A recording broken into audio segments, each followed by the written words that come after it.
"I'm not clean anymore," cried the Japanese POW, and the black American soldier pulled the cloth and went pale.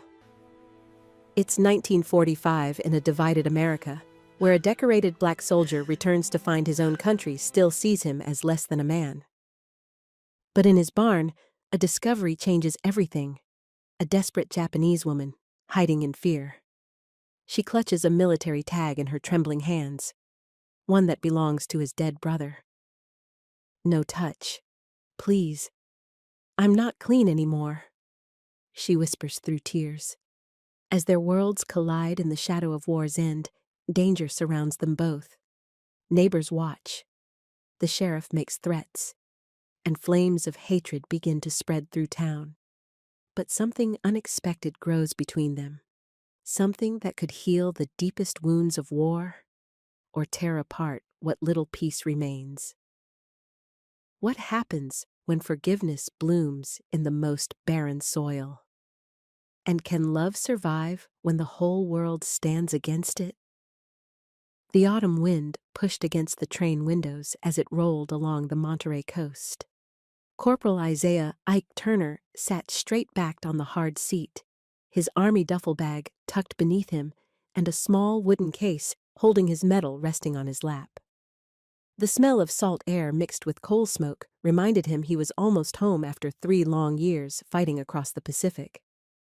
A white conductor in a pressed uniform walked down the aisle, checking tickets. He stopped beside Ike's seat and frowned. "This ain't the colored section, soldier." The conductor's voice was flat, like he was talking about the weather and not a man who'd just fought for his country. Ike felt his jaw tighten, but kept his voice steady. "My ticket says car 4, seat 12. "Well, your ticket's wrong. Colored section's in the back." The conductor jerked his thumb toward the rear of the train. Ike looked out the window at the rolling hills of home. 3 years of fighting, of watching good men die, and nothing had changed here. With a slow exhale, he gathered his things and moved to the back of the train. From his new seat, Ike watched as other men in uniform, white men, stepped off at each stop. Folks shook their hands, patted their backs. Some got teary hugs from strangers just thankful for their service. No one looked his way, though his uniform was just as pressed, his sacrifice just as real. When the train finally pulled into the Monterey station, Ike was the last one off. He adjusted his cap against the cool breeze and began the 5-mile walk to the Turner family farm. No taxi would take him this far out, not with his skin color, no matter what ribbons he wore on his chest. The road was dusty, but familiar. Each step brought back memories of riding this same path with his younger brother Jonah, back when the world made more sense. Now Jonah rested somewhere in the Pacific, and Ike carried the weight of coming home alone.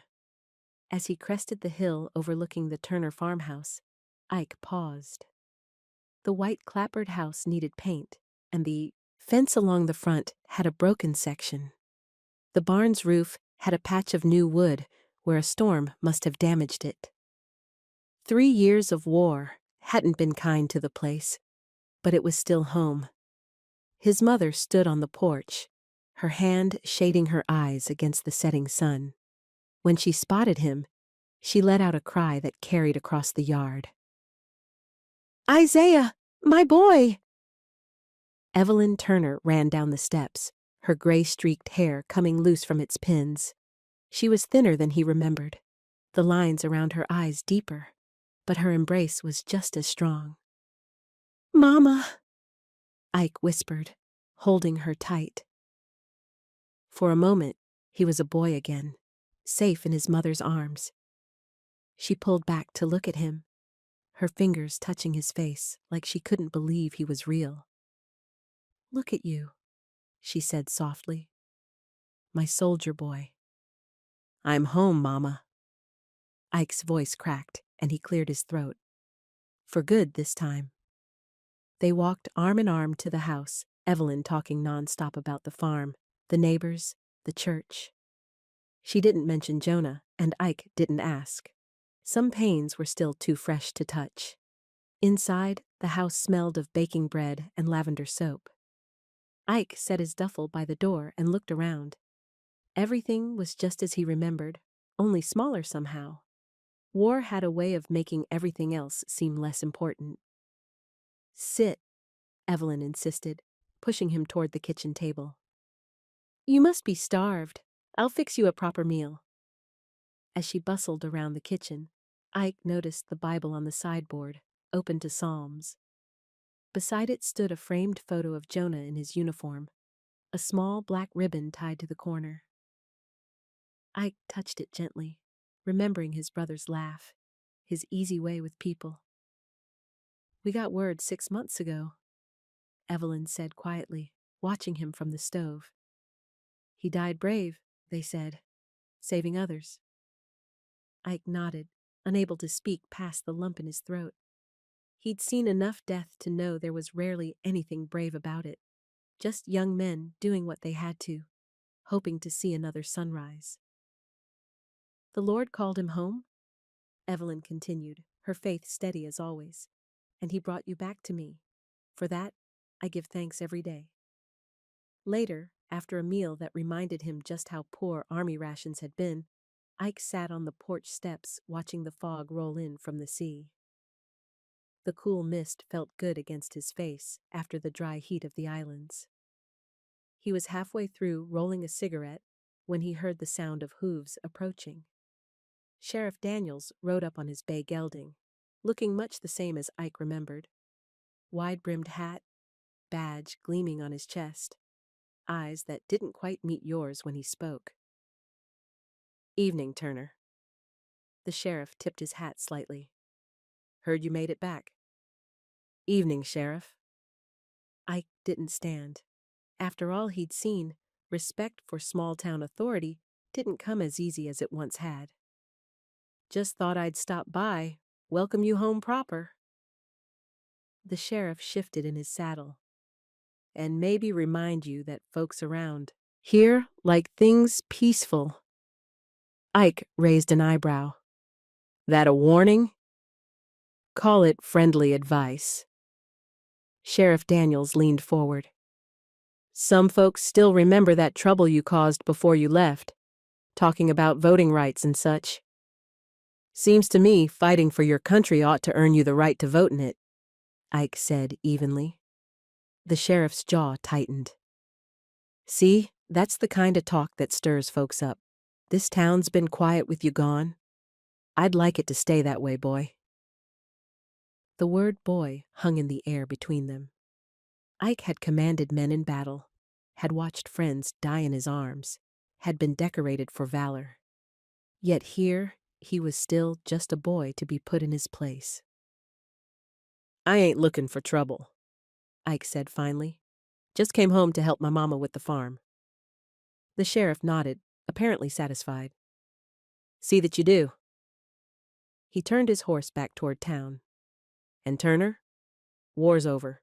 Best leave it where it belongs, in the past." Ike watched him ride away, wondering if that was even possible. How did you leave something behind when you carried it inside you? That night, after Evelyn had gone to bed, Ike took a lantern and went out to fix the broken fence he'd spotted earlier. The physical work felt good, helping to quiet the thoughts that wouldn't let him sleep. The familiar feel of tools in his hands connected him to this place, to who he'd been before the war changed everything. As he hammered a new post into place, a sound from the barn caught his attention, soft and mournful, like someone crying. Ike froze, listening hard. There it was again, definitely coming from inside the barn. Setting down his hammer, Ike went back to the house and retrieved the old hunting rifle from above the door. He loaded it with practiced hands, then moved quietly toward the barn, lantern held low. The barn door creaked as he pushed it open, sending shadows dancing across the walls. The cows shifted uneasily in their stalls, and somewhere in the loft, hay rustled. "Who's there?" Ike called, raising the lantern higher. I'm armed. Show yourself. More rustling, then a whimper. Ike climbed the ladder to the loft one-handed, keeping the rifle ready. The lantern light fell across a pile of hay with an old tarp thrown over it, a tarp that was trembling slightly. Carefully, Ike set the lantern down and pulled back the tarp. Underneath, curled into a tight ball, was a woman. Her black hair was matted with dirt and twigs, her thin body shaking with fear or cold, or both. When the light touched her face, Ike saw the unmistakable features of a Japanese woman. She flinched away from him, pressing herself against the wall of the barn. "No touch, please," she whispered in broken English. "I'm not clean anymore." Ike lowered his rifle, shock washing through him. What was a Japanese woman doing here, thousands of miles from home, hiding in his barn? "I ain't gonna hurt you," he said, keeping his voice soft like he would with a spooked horse. "Are you hurt? You need help?" Her dark eyes, wide with fear, darted to the ladder behind him as if calculating her chance of escape. "No run," Ike said quickly. "It's safe here. You're safe." He set the rifle down carefully and backed away a step. Reaching into his pocket, he pulled out his canteen and offered it to her. "Water?" he said, miming drinking. "For you." She hesitated, then reached for the canteen with shaking hands. As she drank greedily, Ike noticed bruises on her wrists and a cut along her hairline. Someone had hurt her badly. "What's your name?" he asked when she finished drinking. "Aiko," she whispered, her voice barely audible.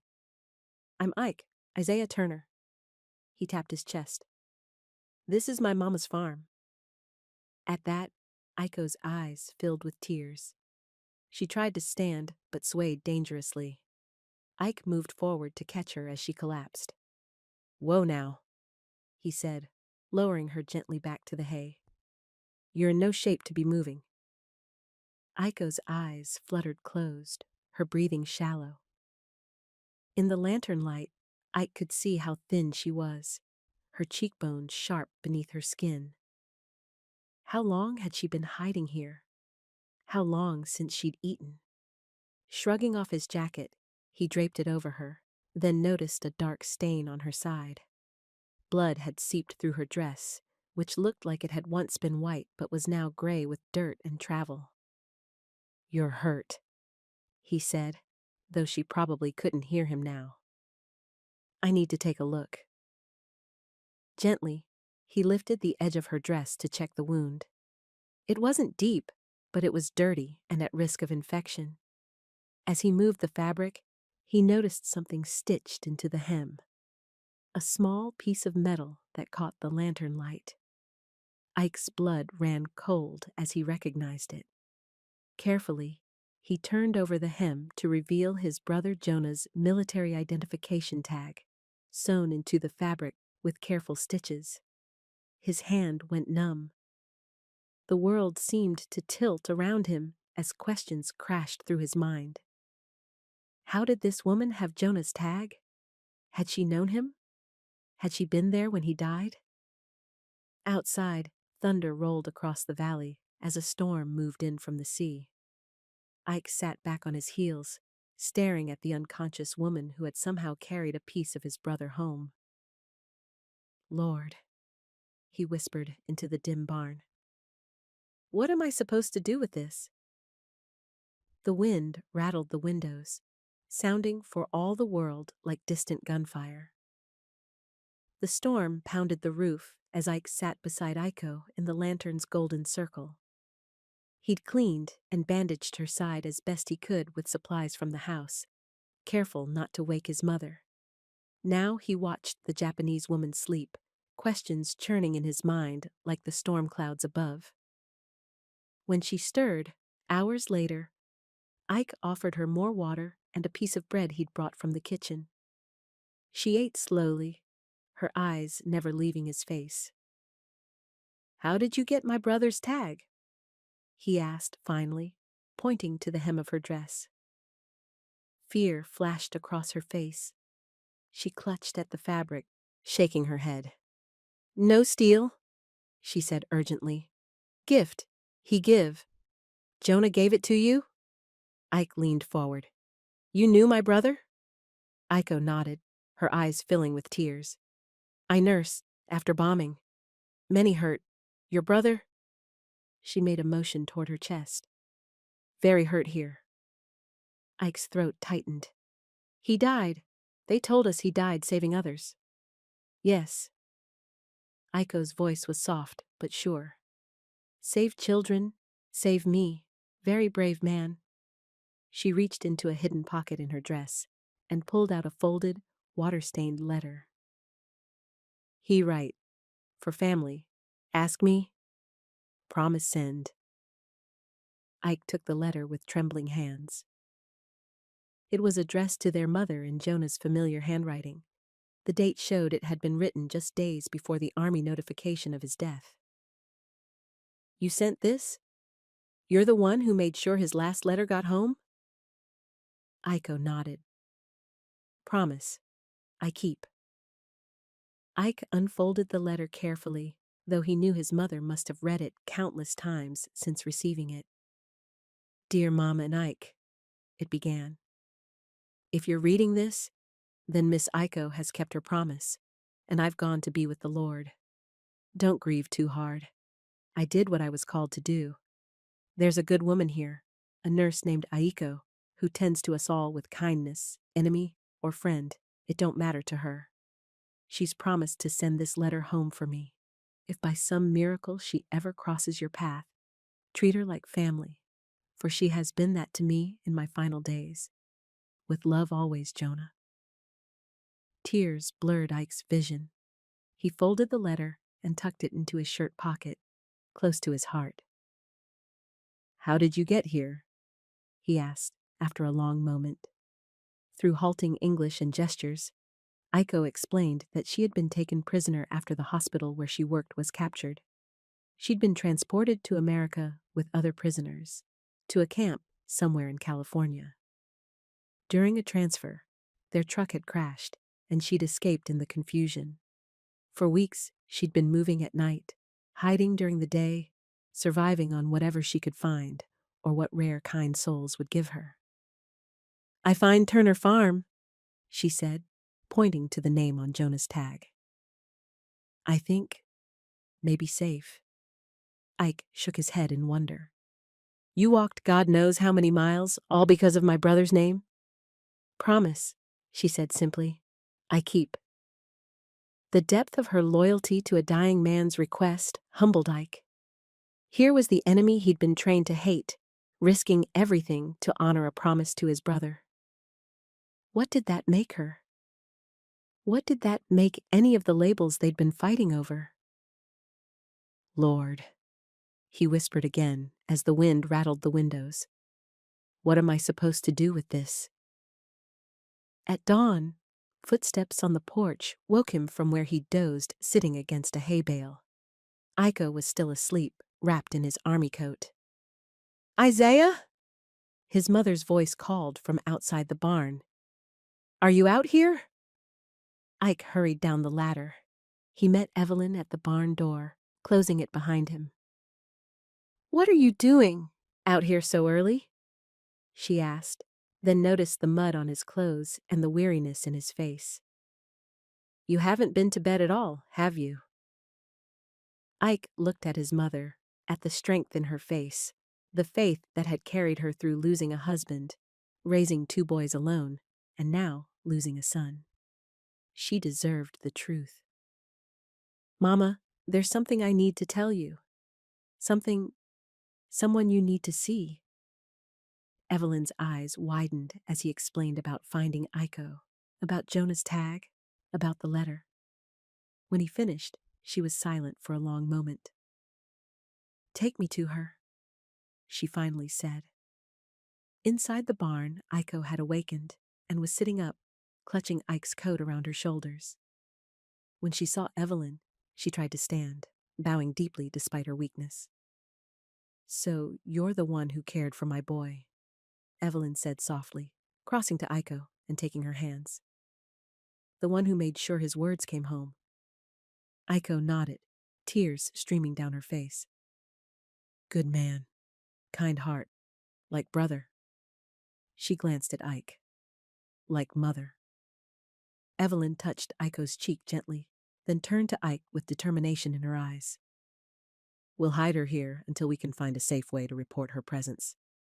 The authorities would just send her back to a camp, and after what she did for Jonah? She shook her head. The Lord brought her to us for a reason. It's risky, Mama, Ike warned. Folks around here ain't exactly friendly toward Japanese folks right now, and the sheriff's already warned me about causing trouble.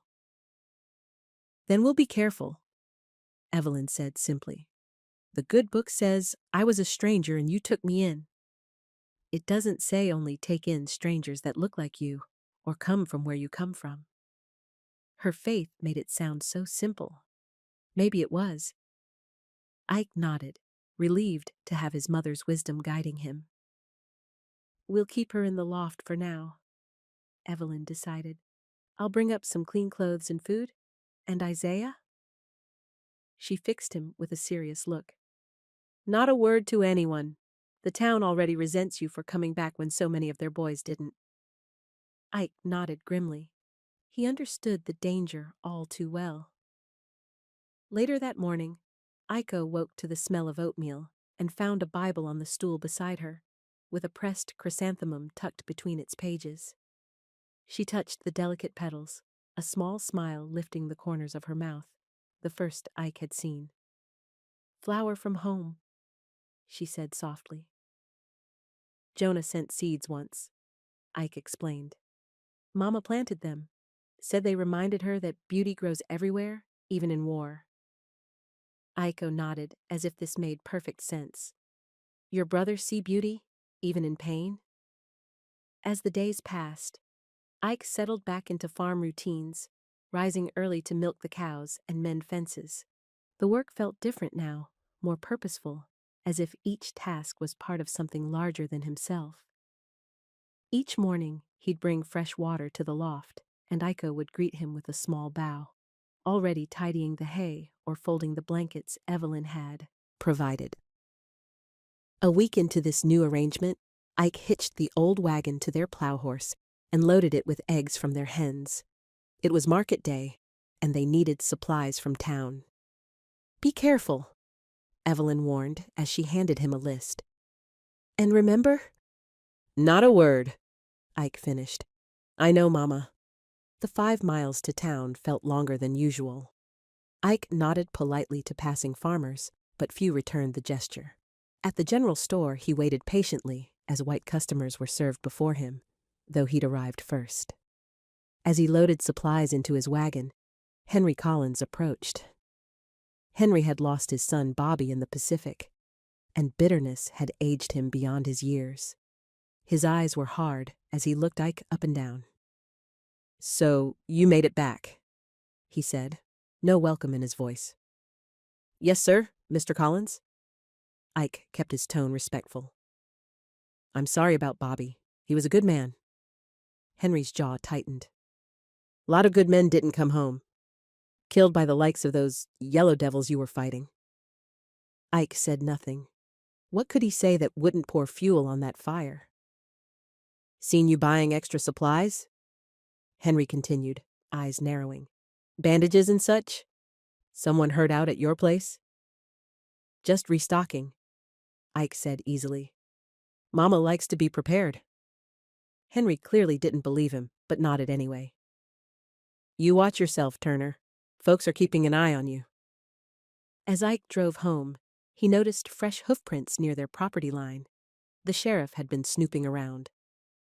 He tightened his grip on the reins, worry settling into his bones like a cold rain. Sunday came, and Evelyn insisted they attend church to keep up appearances. Aiko would be safe in the loft for a few hours, she reasoned, and people would talk if they didn't show. The white clapboard church was packed when they arrived. Folks nodded to Evelyn, but barely glanced at Ike as they took their usual seat near the back. The preacher, a tall man with a booming voice, took his place at the pulpit. Today's sermon, he announced, is on forgiveness. As the preacher spoke about turning the other cheek and loving one's enemies, his eyes kept drifting to Ike. During the most pointed part of the sermon, he stared directly at him while saying, "We must not confuse mercy with weakness, nor tolerance with acceptance of sin." The message was clear enough. After the service, as folks gathered on the lawn, Henry Collins sidled up to Ike. "Saw lights in your barn mighty late last night," he said casually. "Everything all right out there?" "Just catching up on work," Ike replied evenly. "Been gone a long time." Henry's eyes narrowed. "Funny thing, Sheriff mentioned there's some escaped Japanese prisoners in the area. Army's looking for 'em." Ike kept his face neutral. "That so?" Be a real shame if any of 'em found their way to Turner Land. Real shame." The threat hung in the air between them. Ike tipped his hat and turned away, his heart pounding. They needed to be more careful. No more lanterns after dark. No more open windows in the loft. That evening, as dusk settled over the farm, Ike heard a soft humming from the barn. A melody that sounded foreign yet strangely familiar. He paused by the door, listening, then recognized it as a hymn, though the words were different. Inside, Iko sat mending one of his shirts by the last light from the loft window. The tune continued softly as her needle moved in and out of the fabric. Without thinking, Ike reached into his pocket and pulled out Jonah's old harmonica. Raising it to his lips, he joined her melody with halting notes. When she looked up, startled, he offered a small smile and continued playing. For a moment, there in the golden evening light, they weren't enemies or strangers. They were just two people sharing a song, one that spoke of faith and hope in any language. A week later, rain turned the roads to mud. Iko had begun helping with small chores, milking the cow, mending clothes, always careful to stay out of sight. But that morning, as she carried a pail of milk to the kitchen door, she suddenly collapsed. Ike, working nearby, dropped his tools and ran to her.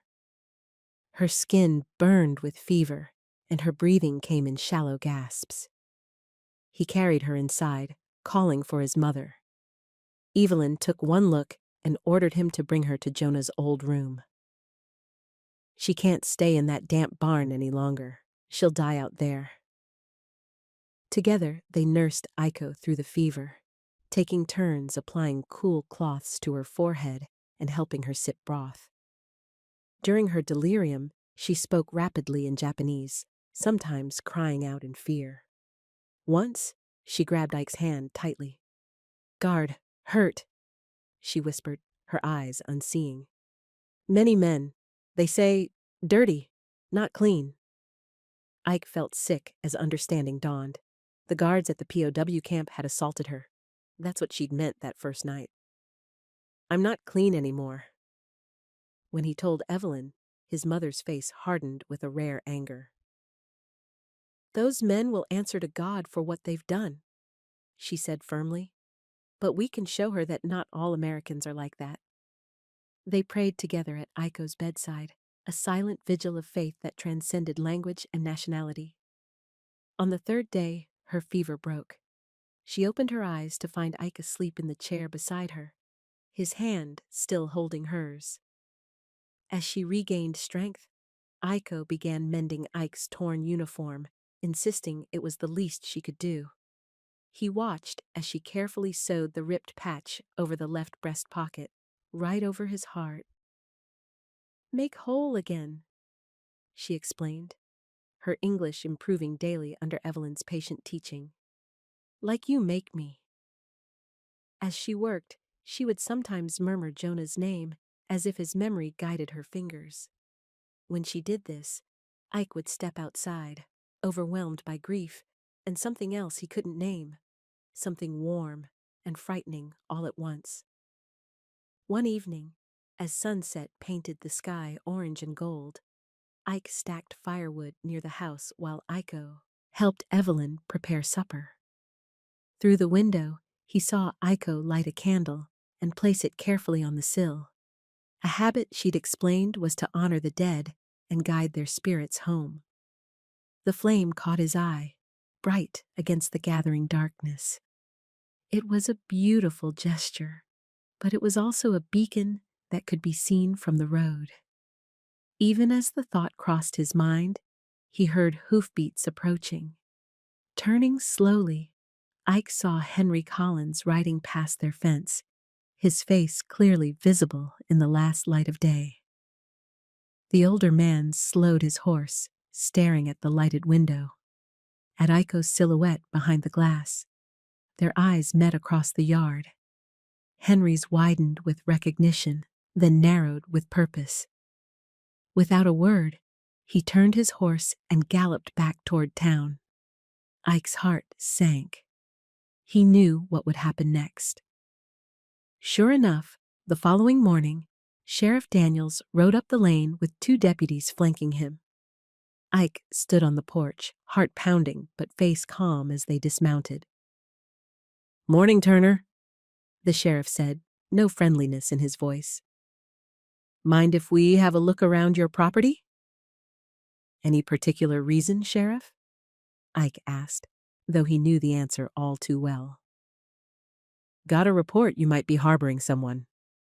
The sheriff's hand rested on his holster. "Federal order says all escaped Japanese prisoners need to be rounded up. For their safety, you understand." For their safety, as if being sent back to guards who saw them as less than human was safe. As if tearing Iko away from the only place she'd found kindness was safe. But Ike just nodded, stepping aside. "Barn's open. House too, if you need to look." Inside, he knew his mother was hiding Iko in the root cellar beneath the kitchen floor. They'd prepared for this moment, knowing it might come. Now all he could do was pray it would be enough. Sheriff Daniels strode into the barn, his boots leaving muddy prints on the clean-swept floor. The 2 deputies fanned out, poking pitchforks into hay piles and peering into the horse stalls. "Quite a clean barn you keep, Turner," the sheriff remarked, his tone suggesting this was somehow suspicious. "My mama raised me right," Ike said simply, standing by the door with his arms folded. One of the deputies climbed to the loft and called down, "Got something here, Sheriff!" Ike's heart jumped to his throat as the deputy descended the ladder, holding the tarp Iko had hidden under that first night and a small scrap of white cloth that must have torn from her dress. Sheriff Daniels took the cloth, rubbing it between his fingers. "Interesting. Don't look like no feed sack material to me." His eyes locked with Ike's. "Care to explain?" Before Ike could answer, the screen door of the house slammed, and Evelyn came bustling across the yard with a plate of steaming biscuits. "Why, Sheriff Daniels, deputies, if I'd known you boys were coming by, I'd have made coffee too." She thrust the plate toward them, her smile so natural you'd never guess her heart was racing as fast as Ike's. The sheriff, momentarily thrown off by Evelyn's hospitality, took a biscuit automatically. "Ma'am, we're here on official business. Got word your son might be harboring a fugitive." "A fugitive?" Evelyn's laugh sounded genuine even to Ike's ears. "The only thing Isaiah's taken in lately is a stray hound that was limping through our fields. Poor thing was half-starved." The sheriff glanced at the cloth in his hand, clearly weighing Evelyn's words against the evidence. "Mind if we check the house, too, Mrs. Turner?" he asked, already moving toward the door. "Not at all," Evelyn said cheerfully. "Though you'll have to excuse the mess. Didn't expect company today?" Ike followed them into the house, silently praying that the root cellar door, hidden under the braided rug in the kitchen, would remain unnoticed. The deputies made a show of checking bedrooms and closets, but their hearts weren't in it.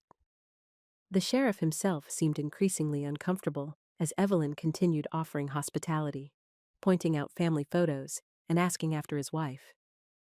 Well, Sheriff Daniels said finally, settling his hat back on his head. Seems like things are in order here, but I'll be keeping an eye out, Turner. Those Japs can be tricky, and harboring one would be a federal offense.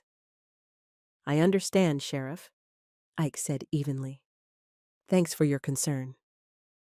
As the lawmen rode away, Evelyn and Ike remained on the porch until they disappeared over the hill. Only then did they rush back inside and pull back the rug. Iko, all clear now, Evelyn called softly as she lifted the trapdoor.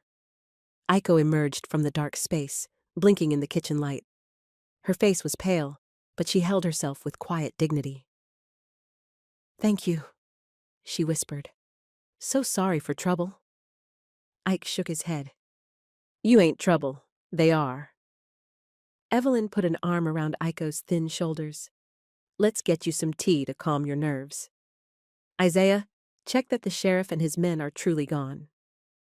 The next 2 days passed quietly. Ike worked repairing fences far from the main road, while Iko stayed close to the house, helping Evelyn with indoor chores where she couldn't be seen from outside. Though they rarely spoke, the language barrier still thick between them, a comfortable rhythm developed as they worked side by side. On the third afternoon, Ike found Iko behind the barn, carefully tending to the small garden patch. She knelt in the dark soil, her hands working with gentle precision as she weeded around the young plants. Good earth, she said as he approached, offering a small smile. Strong plants here. Ike knelt beside her, surprised at the changes she'd already made. Neat rows now replaced the haphazard planting he'd done weeks earlier. You've done this before, he observed. Iko nodded. My family, farm in Japan, before war. A shadow crossed her face. Now gone, everything gone. The simple statement held such depth of loss that Ike felt his chest tighten. How many lives had been shattered by this war? How many families torn apart on both sides? I'm sorry, he said, the words feeling small against the weight of her grief. You lose brother? She replied softly. I lose family. War take from all. Her insight struck him. Here was the supposed enemy, seeing clearer than most that loss didn't choose sides. What does that mean? Ike asked, pointing to the strange word she'd used. Kansha. She touched her heart. Gratitude. For life. For kindness. For each day. Kansha? Ike repeated, the foreign word feeling oddly right on his tongue. That's a good word to know. They worked in companionable silence until sunset, the shared labor saying more than words could. When Evelyn called them in for supper, Ike realized he hadn't thought about the war all afternoon, a first since his return. Later that week, Ike showed Iko a small plot of earth behind the house. Jonah's garden, he explained. He started it before he left. Mama couldn't bear to plant anything here after we got news. Iko knelt by the empty soil, running her fingers through it thoughtfully. From her pocket, she pulled out a small paper packet. Seeds, she explained. From dress pocket, chrysanthemum from home. Ike stared at the tiny seeds in her palm, seeds that had traveled across an ocean, survived a prison camp, and found their way here. Just like her. Would you plant them? He asked. I think Jonah would like that. Together, they prepared the soil, working side by side as the morning fog began to lift.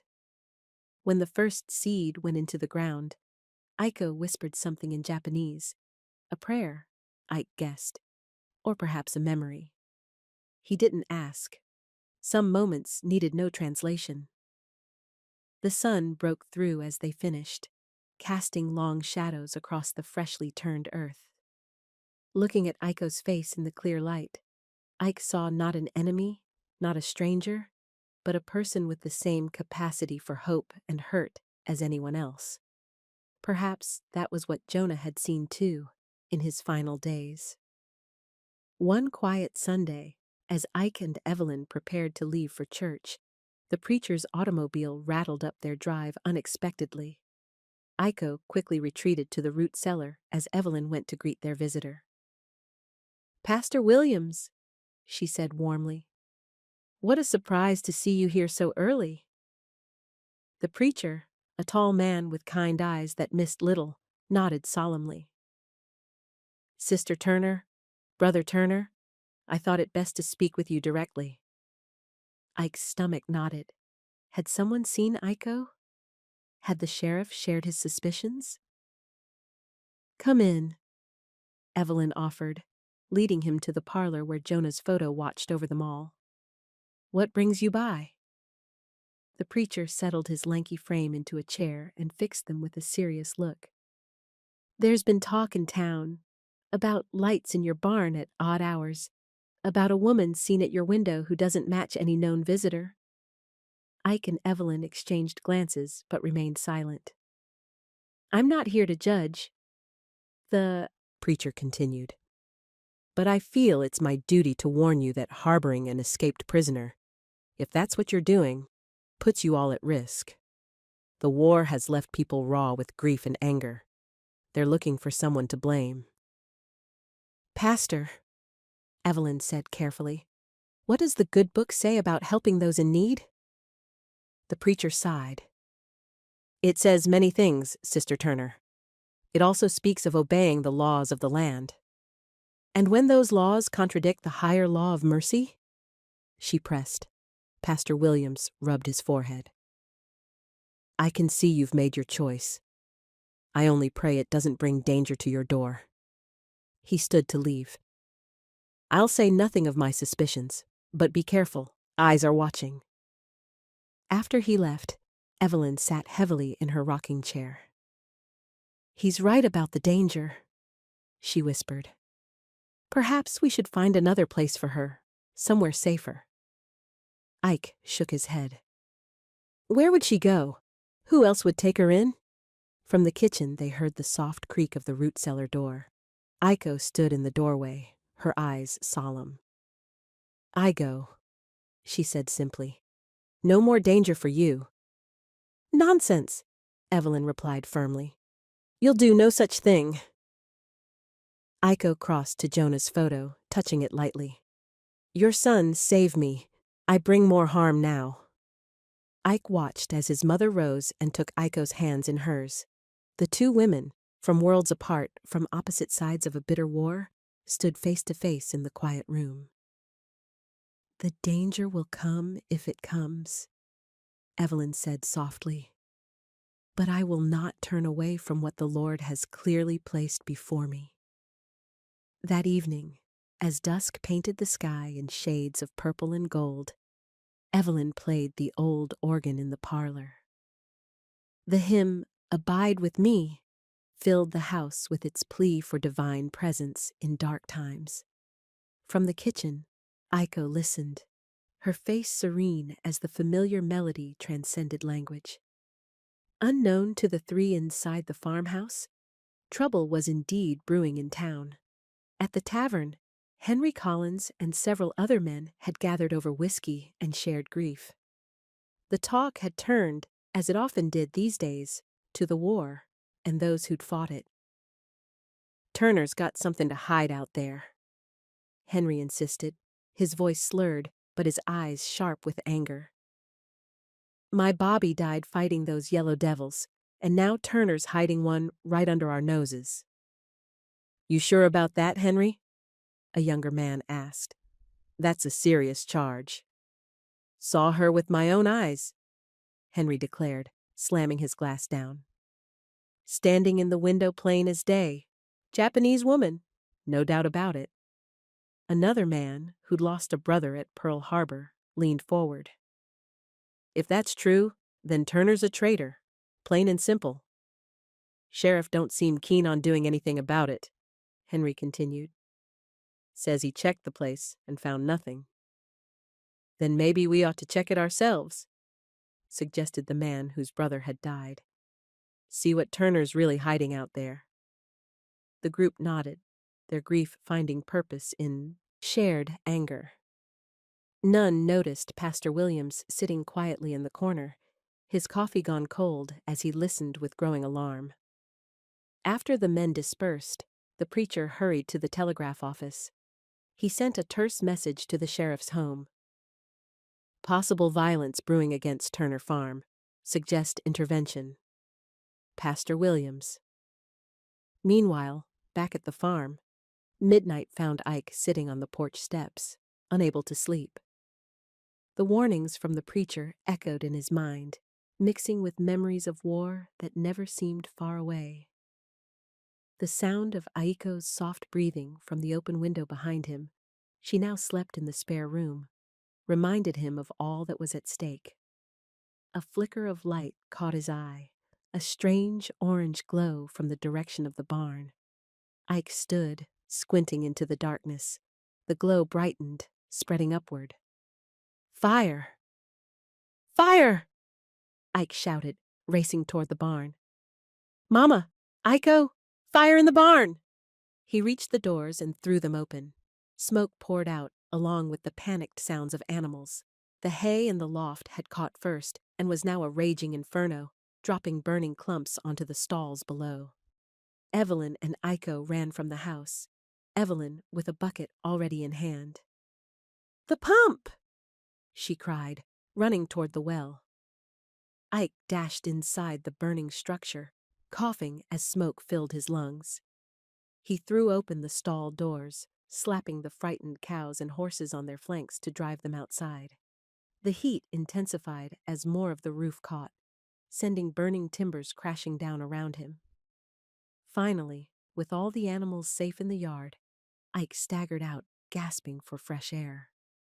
Aiko pressed a wet cloth to his face, her own streaked with soot as she helped form a bucket line from the well. Neighbors, seeing the flames from their own farms, arrived to help. Even in their suspicion, the code of rural life held. You helped when fire threatened, no matter what.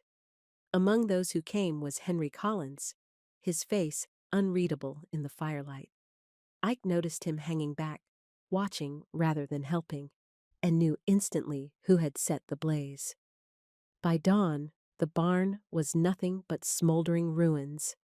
The animals were safe, but the structure that had stood for 3 generations was gone. Ike, Evelyn, and Aiko sat exhausted on the porch steps, watching as the last neighbors departed. Only Henry remained, staring at the Japanese woman who sat openly beside the Turners. No more hiding now. The emergency had exposed their secret. "So it's true," Henry said, his voice carrying across the yard. "You've been harboring one of them all along." Ike stood, placing himself between Henry and Aiko. "Mr. Collins, I think you'd better leave." "You're hiding enemy scum on American soil," Henry continued, his voice rising. "After all they did, after my Bobby died at their hands." "She's a nurse," Ike shot back. "She saved lives, American lives, including my brother's, in his last days." Henry's face twisted with disbelief. "Convenient story. No way to prove it, is there?" The crunch of hooves on gravel announced the sheriff's arrival. He surveyed the scene, the burned barn, the standoff between Ike and Henry, and most notably, Aiko standing on the Turner porch. "What's going on here?" Sheriff Daniels demanded, dismounting. "What's going on is treason," Henry spat. "Turner's been hiding a Jap prisoner, and now we've caught them red-handed." The sheriff turned to Ike, his expression grim. "That true, Turner? You've been hiding her all along?" Ike met his gaze steadily. "Yes, and I'd do it again." Sheriff Daniels shook his head. "That's a federal offense, son. I'm going to have to take her in, and probably you too." "Wait." Aiko stepped forward, reaching into her pocket.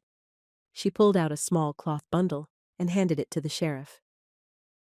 "Please, look." The sheriff unfolded the half-burned cloth, revealing the scorched metal tag that had survived the fire. As he read the name stamped there, his eyes widened. Jonah Turner, he read aloud. His gaze shifted to Aiko with new understanding. You knew him? She was with him when he died, Ike explained. She's the one who made sure his last letter got home to Mama. The sheriff turned the tag over in his hand, clearly wrestling with this new information. So she saved your kin, he said finally, his voice quieter. And now we're returning the favor, Evelyn added, coming to stand beside Aiko. As any Christian soul would do. Sheriff Daniels looked at Henry Collins, who was still seething with anger, then back at the burned barn, and finally at the small Japanese woman standing tall despite her fear. War's over, Collins, he said firmly. Go home. You're just going to let them, Henry began. I said go home. The sheriff's hand rested meaningfully on his holster. That's an order. Henry glared at them all, then turned and stalked to his horse. This ain't over, he muttered as he rode away. The sheriff watched him go, then turned back to the Turners. I can't ignore this, he said wearily. She's still technically an escaped prisoner. We understand, Evelyn said, her arm around Aiko's shoulders. But perhaps you could look the other way just a little longer, until we can find a proper solution? The sheriff studied the scorched tag once more, then handed it back to Aiko. I didn't see anything today, he said finally. But you can't keep this secret forever. Not in this town. As he rode off, Ike, Evelyn, and Aiko stood in the morning light, surrounded by the ashes of the barn, but somehow feeling that a corner had been turned. Word spread quickly through the small community. The story shifted with each telling. Some said Aiko was a spy, others that she was Jonah's secret bride. The truth, as always, was both simpler and more complex than the rumors. Some townspeople began bringing food to the Turner farm in secret, leaving casseroles and bread on the porch with notes of encouragement. Others crossed the street when they saw Ike coming, muttering about traitors and disgrace. The town was divided, just like the country itself, struggling to heal from wounds too fresh to ignore, yet too deep to leave untreated. Pastor Williams, seeing the division growing in his congregation, called for a special service of reconciliation. When Evelyn received the invitation, she sat at the kitchen table, turning the paper over in her hands. He wants us all to come, she said thoughtfully. You, me, and Aiko. Ike shook his head. It's too dangerous. Henry and his friends would cause a scene. Perhaps that's exactly what's needed, Evelyn replied. Not hiding anymore, but standing in the light. Aiko, who had been listening silently, spoke up. I go. For Jonah. For peace. And so, the following Sunday, the three of them walked into the white clapboard church together. Aiko wore one of Evelyn's dresses, a simple blue cotton that was too large for her small frame. A light veil covered her face, not hiding her identity, but softening the shock for those unprepared to see a Japanese face in their sanctuary. The congregation fell silent as they entered. Eyes followed them to their usual pew near the back. Even Henry Collins, sitting stiffly with his wife in the front row, turned to stare. Pastor Williams, standing at the pulpit, waited for the whispers to subside. Brothers and sisters, he began, today we gather to remember that in Christ there is neither Jew nor Greek, slave nor free. We are all one in his sight. As the service progressed, tension hung in the air like summer heat before a storm. When it came time for the hymn, Nearer My God to Thee, Aiko surprised everyone by pulling Jonah's old harmonica from her pocket. With a nod from Pastor Williams, she raised it to her lips and played the familiar melody, her fingers finding the notes with gentle precision. The congregation hesitated, then one by one began to sing, their voices joining the sound of the harmonica that had once belonged to a local boy who'd never come home. Even Henry Collins, after a long moment, bowed his head and joined in the chorus. In that moment, something shifted in the church. Not a complete healing, but perhaps the beginning of one. The music ended, and Aiko lowered the harmonica, her eyes meeting those of the congregation, not with fear or defiance, but with the simple dignity of shared humanity. Days of relative calm followed. Ike and Aiko began the slow work of rebuilding the barn, salvaging what they could from the charred remains and adding new lumber where needed. Neighbors who had once shunned them now occasionally stopped by to lend a hand, awkward but willing. The first chrysanthemums began to bloom in Jonah's garden plot, their white petals opening to the autumn sun. Aiko tended them carefully, speaking to them in Japanese as if they were old friends from home. Watching her one evening, Ike found himself thinking beyond the crisis of the moment, imagining a future where their unusual friendship might grow into something more.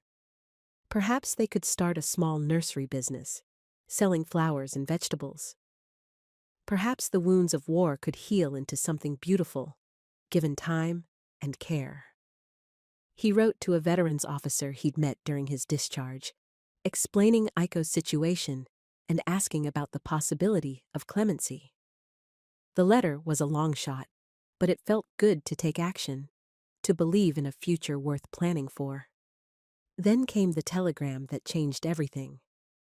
Ike was repairing the chicken coop when the Western Union boy pedaled up the lane. The yellow envelope he carried bore the official seal of the United States Army. Inside, the terse message read, "Escaped Japanese nationals. Federal marshal en route to Monterey County. All harboring fugitives subject to prosecution. Report any information to local authorities immediately." The hope that had been building drained from Ike like water through sand. This wasn't a local sheriff who could be appealed to with a personal connection. This was federal law, coming with the full force of a country still raw from war. That evening, as thunder rolled over the sea, Ike showed Aiko the telegram. She read it slowly, her English much improved after weeks of Evelyn's patient teaching. "I must go," she said simply when she finished reading. "Cannot bring more trouble to you and Mama Evelyn." "Go where?" Ike demanded, pacing the kitchen. "They'll catch you, send you back to those camps, or worse, ship you back to Japan where there's nothing left for you." "Better than you in prison," Aiko replied softly. "You and Mama Evelyn gave me hope again.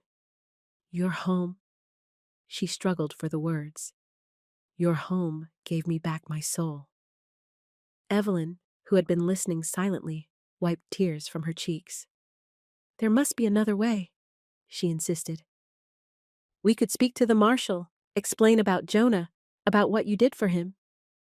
But Aiko shook her head, her decision already made. She took Evelyn's hands in hers, then Ike's, her touch gentle but firm. "Thank you," she said simply, "for everything." That night, none of them slept. Ike sat on the porch, watching the storm clouds gather over the ocean. Evelyn prayed by her bedside, her whispered words a constant stream of hope against hope. And Aiko wrote a letter by candlelight, her brush strokes careful on the precious paper. Before dawn, while the house was still dark, Aiko slipped out onto the porch. She placed Ike's army coat neatly folded on the rocking chair. Inside its pocket, she tucked a small paper crane and the letter she had written. Then, pausing only to look once more at the house that had sheltered her, she walked into the misty morning and was gone. When Ike awoke and found the coat, he ran to the coastal path, following the trail into town. But the morning fog had erased all traces. Only a set of footprints leading to the main road remained, soon to be washed away by the coming rain. The federal marshal arrived at midday, his black automobile raising dust on the farm road. He searched the house and grounds thoroughly, but found nothing. Before leaving, he fixed Ike with a hard stare. "If you hear from any escaped prisoners, Turner, I expect you to report it immediately. War's over, but the law's the law." Ike nodded, his face revealing nothing. On the porch behind him, Evelyn clutched his army coat, the paper crane hidden safely in its pocket. As the marshal's car disappeared down the lane, Evelyn finally let her tears fall. "Do you think she'll be all right?" she asked, her voice breaking. Ike put his arm around his mother's shoulders. "She survived a war," he said softly. "She survived crossing an ocean. She'll survive this too." That evening, as sunset painted the western sky in shades of gold and crimson, Ike took out Jonah's harmonica. Sitting on the porch steps, he played the hymn Iko had played in church, letting the music carry across the water like a prayer, like a promise. The fall turned to winter, and the winter was harsh. Rain ruined what was left of their crops. The half-rebuilt barn provided little shelter for the animals. Ike worked from dawn till dusk, pushing his body to exhaustion so his mind would be too tired for memories. The town gradually returned to treating him as they had before, with distance and vague suspicion. The brief moment of connection during the church service faded as people returned to the comfort of old prejudices. Evelyn fell ill with pneumonia in January. Ike sat by her bedside, reading the Psalms aloud as she had once done for him and Jonah when they were sick as children. "Create in me a clean heart, O God," he read from Psalm 51, "and renew a right spirit within me." Evelyn's eyes opened at those words. "That's what she did, you know," she whispered weakly. "Aiko. She helped clean our hearts of hatred." Ike nodded, unable to speak past the lump in his throat. Later that night, as he checked his mother's fever, he noticed Jonah's military tag was missing from the bedside table where Evelyn kept it. It must have fallen during her fevered tossing and turning, perhaps washed away in the basin of cool water he'd used to bathe her brow. The loss felt symbolic somehow. Another piece of Jonah, of Iko, gone with the winter storms. February brought clearer skies, but bitter cold. Ike debated selling the farm. Without Evelyn's strength and with no help, the work was overwhelming. But where else would they go? This land had been Turner land for 3 generations. It was all they had left. One morning, after a powerful storm had cleared, Ike walked along the shore collecting driftwood for the fireplace. The beach was littered with debris washed in by the high tides, seaweed, shells, and bits of broken fishing equipment from the boats in the harbor. A glint of glass caught his eye, a small bottle sealed with red wax, half buried in wet sand. Curious, Ike dug it out and held it up to the light. Inside was what looked like a folded paper. Breaking the wax seal, he carefully extracted the delicate origami crane inside. As he unfolded it, his heart nearly stopped. There, in Iko's neat handwriting, were the words, "For Jonah's brother." Ike sank to his knees in the wet sand, clutching the note as emotions washed over him like the tide. She was alive. She had found a way to let him know. "Thank you," he whispered to the vast ocean, to the clear sky, to whatever force had carried this message to him across the waters. "Thank you." Early spring brought new life to the Turner farm. The grass greened, birds returned to nest in the eaves, and Evelyn's health slowly improved. Ike kept the paper crane in his shirt pocket, close to his heart, taking it out sometimes just to make sure it was real.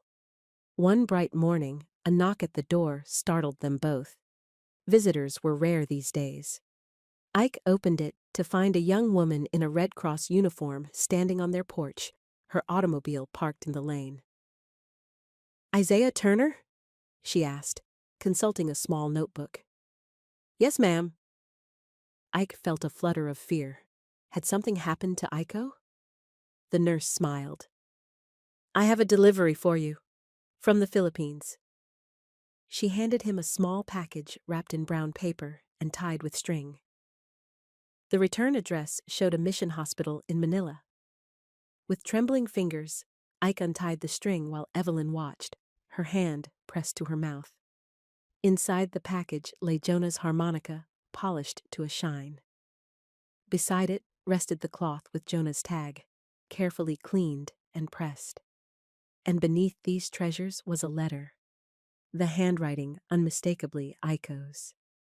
Read it, Evelyn whispered, tears already forming in her eyes. Ike unfolded the delicate paper and began to read aloud. Dear Isaiah and Mama Evelyn, I pray this finds you well. The Red Cross nurse who carries this letter has promised to deliver it personally, so you will know it comes truly from me. I am safe at a mission hospital in Manila, tending to children wounded by the war. Many have lost families, homes, everything. Like me. Like so many. But here, I can help. Here, I can use what I learned about mercy from you both. The journey was long. After leaving your farm, I walked to the next county where fewer eyes watched for strangers. A kind priest helped me reach San Francisco. There, I found Japanese Americans returning to rebuild after the camps. One family took me in. Through them, I connected with the Red Cross, who needed nurses for the rebuilding efforts in the Pacific. Because I speak both English and Japanese, they offered me passage to help with translation in the children's ward. It seems God had a purpose for my languages after all. I think often of the chrysanthemums we planted in Jonah's garden. Have they bloomed again? In Japan, white chrysanthemums mean truth and grief purified. They also mean rebirth. I am sending Jonah's harmonica back to you. It belongs on Turner land, where the music can be heard by those who love him. The cloth with his tag I cleaned as best I could. Some stains remain, like memories of war, but the fabric is strong again. Please know that your kindness saved more than my life. It saved my belief that good people exist on both sides of any war. As I tell my young patients, clean is not what war leaves us. It is what forgiveness makes of us. With eternal gratitude, Aiko. Evelyn wiped tears from her cheeks as Ike finished reading. She found her way, she said softly. The Lord provides paths we can't see. Ike agreed, carefully folding the letter. The Red Cross nurse, who had waited respectfully, spoke up. If you wish to write back, I can ensure it reaches her. Our organization maintains regular communication with the mission hospitals. That night, Ike sat at the kitchen table with pen and paper, struggling to find words big enough to hold all he wanted to say. How do you thank someone for restoring your faith in humanity? How do you describe the empty space they've left behind? In the end, he wrote simply and from the heart, telling Aiko about Evelyn's recovery, about the farm, about how her memory gave them strength during the hard winter. He promised that the chrysanthemums would bloom again, and when they did, he would think of her. The next day, as he handed the sealed letter to the Red Cross nurse, Ike felt a strange sense of peace. Aiko was safe, doing the work she was meant to do. And here, on Turner land, perhaps he could finally begin the work he was meant to do as well. Inspired by Aiko's letter, Ike walked out to the fallow field behind the house. For generations, the Turners had grown the same crops in the same way. But now, standing in the spring sunshine, Ike envisioned something different. With renewed purpose, he retrieved the plow from the shed and hitched it to their old horse. The earth was still damp from winter rains, turning easily under the blade. Each furrow felt like a prayer, each step forward an act of faith. As word spread about Ike's ambitious project, the community's response surprised him. The preacher arrived one morning with his sleeves rolled up, ready to help. Henry Collins' wife brought a basket of seedlings, though Henry himself stayed away. "He's still wrestling with his grief," she explained quietly. "But he told me to bring these. Said good land shouldn't go to waste." It was a small olive branch, but Ike accepted it gratefully. "Thank him for me," he said, taking the basket. By mid-April, the newly plowed field was ready for planting. Pastor Williams organized a blessing ceremony, and to Ike's amazement, nearly half the congregation attended. They formed a circle around the fresh earth, heads bowed as the preacher spoke words of hope and renewal. "Let this land be a testament to new beginnings," Pastor Williams intoned. "Let what grows here remind us that from the soil of sorrow can spring the fruits of reconciliation." Together, they planted row after row of white chrysanthemum seeds, Ico's symbol of rebirth. Some folks worked silently, still uncomfortable with the connection to a former enemy. Others shared stories of their own loved ones lost to war, finding common ground in shared grief. As the last seed went into the ground, Pastor Williams led them in a hymn, the same one Iko had played on Jonah's harmonica that Sunday in church. The voices rose together in the spring air, carrying across the newly planted field like a blessing. When everyone had gone, Ike stood alone in the center of the field, imagining how it would look in late summer when the flowers bloomed. A sea of white petals facing the sun. He made a silent promise that Iko would see them someday. The transformation of the Turner farm continued through spring and into summer. With help from neighbors who gradually returned to the fold of friendship, Ike completed the barn rebuilding. He expanded the vegetable garden using techniques Iko had shown him, mixing American and Japanese growing methods with surprising success. Evelyn, fully recovered now, took to baking extra bread each week to share with families in need. "Iko taught me that giving heals the giver," she explained, wrapping warm loaves in clean cloths. Letters arrived from Manila every few weeks, carried by various Red Cross workers traveling between the Pacific and the States. Iko wrote of her young patients, of the slow rebuilding of war-torn communities, of her hopes for a world where borders mattered less than the humanity they contained. In turn, Ike sent photographs of the growing chrysanthemums, news of the farm's progress, and stories of how the town was slowly healing its own war wounds. He didn't put into words the feelings that grew stronger with each letter, each memory. Some things were too delicate, too precious to risk in writing. By late July, the white chrysanthemums began to open, their petals catching the morning dew like diamonds. Ike would walk through the field at dawn, the flowers reaching to his knees. Their faces turned eastward as if looking across the ocean toward Iko. The town of Monterey planned a small coastal festival to honor returning veterans and remember those lost in the war. Though initially hesitant, Ike agreed to attend when Pastor Williams personally asked him to represent those who'd served in the Pacific. "Your perspective matters," the preacher insisted, "especially now." The day of the festival arrived clear and warm. Booths lined the town square, selling handmade crafts and home-baked goods. A makeshift stage hosted local musicians and speakers. Children ran with streamers, their laughter a balm to a community still healing. Ike wandered through the crowd, nodding to neighbors who now met his eyes again. He stopped to admire a display of photographs, local boys in uniform, some who'd returned, many who hadn't. Jonah's picture held a place of honor, his smile frozen in time.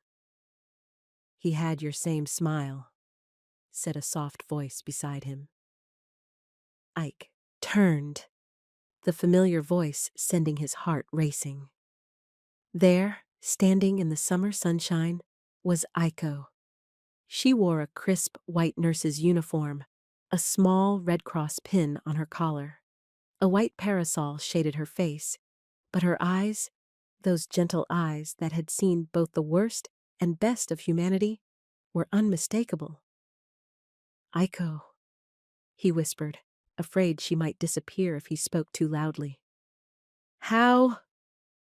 She smiled, closing her parasol. The Red Cross.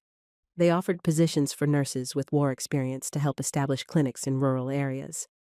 I requested the Monterey region. Her English had improved dramatically, the words flowing more naturally now. "You're back," Ike said, still unable to believe his eyes. "For how long?" "That depends," she replied, her eyes holding his. "The position is for 1 year.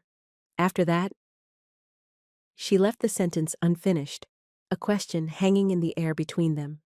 Around them, the festival continued. Music playing, children laughing, but Ike heard none of it. All he saw was Aiko, standing before him like a prayer answered. "The chrysanthemums," he said finally, finding his voice. "They're blooming. I promised you'd see them." She nodded, eyes bright with unshed tears. "I would like that very much." They walked together through the festival, aware of curious glances but past caring about them. Evelyn, spotting them from her church's bake sale booth, dropped the pie she was holding and rushed to embrace Aiko, sobbing with joy. Word spread quickly through the crowd. Most people watched with curious acceptance, though a few turned away, still unable to separate one Japanese woman from the enemy they'd been taught to fear. Henry Collins stood alone at the edge of the square, his face unreadable as he watched the reunion. When Aiko noticed him, she paused, then walked deliberately in his direction. Ike followed, ready to intervene if needed. Aiko stopped a respectful distance from Henry and bowed deeply from the waist. "Mr. Collins?" she said softly. "I am sorry for your son. All children lost in war leave the same size hole in their parents' hearts." Henry's jaw worked as he struggled with emotions long buried beneath anger. "My Bobby was a good boy," he said finally, his voice rough. "I believe that," Aiko replied. "Just as Jonah was good, just as many good young men never came home." For a long moment, Henry said nothing. Then, almost imperceptibly, he nodded. Not forgiveness, perhaps, but acknowledgement. The first step on a much longer road. As the afternoon sun began its descent toward the Pacific, Ike and Aiko walked the coastal path back to the Turner farm. Neither spoke much, the rhythm of their footsteps and the cry of gulls overhead filling the silence comfortably. When they crested the hill overlooking the farm, Aiko gasped. The field of chrysanthemums stretched before them like a blanket of snow, glowing golden in the late afternoon light. "It's beautiful," she whispered, "like a sea of stars." Ike watched, her face, seeing in her expression all the pain and hope and courage that had brought her across an ocean, through a war, and back to this place. In that moment, he knew with absolute certainty that some paths, no matter how unlikely, were meant to be walked. "Come on," he said gently, offering his hand. "Let's go home." Hand in hand, they walked down the hill toward the field of flowers that had once been barren earth. Neither knew what the future might hold, what challenges they would face in a world still healing from war, still learning to see beyond differences. But for now, for this moment, they had found their way back to each other. That evening, as sunset painted the western sky in shades of orange and gold, Ike and Aiko walked through the blooming chrysanthemums. White petals brushed against their legs as they moved slowly through the field. Two souls finding peace in a world that had shown them its worst, and sometimes its best. From the porch, Evelyn watched them, her Bible open in her lap to Psalm 51, the prayer for a clean heart. The same verse Ike had read to her during her illness, the same words that had comforted generations seeking renewal after darkness. The church bell in town tolled once, the sound carrying clearly on the evening air. The call to prayer, the reminder of peace finally won after so much loss. Ike stopped at the edge of the field, where a fence post stood marking the boundary. Carefully, he placed Jonah's harmonica on top of it, the metal catching the last rays of sunlight.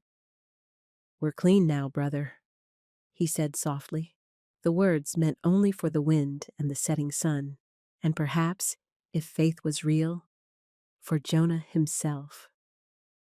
Iko stood beside him, her hand finding his again, her presence a reminder that grace sometimes arrived in the most unexpected ways.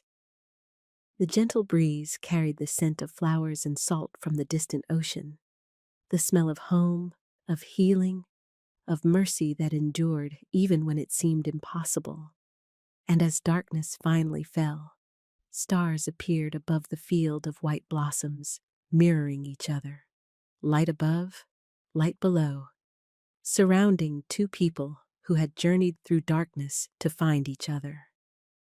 Summer gave way to autumn, and the chrysanthemums continued to bloom well into October, their hardiness surprising everyone.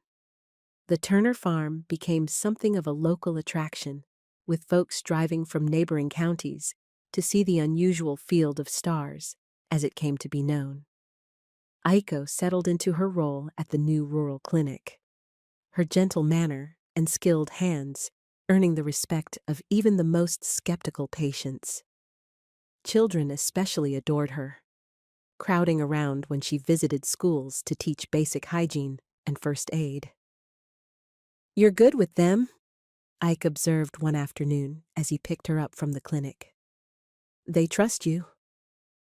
Iko smiled, watching a young boy race off with a bandaged knee and a candy reward for bravery.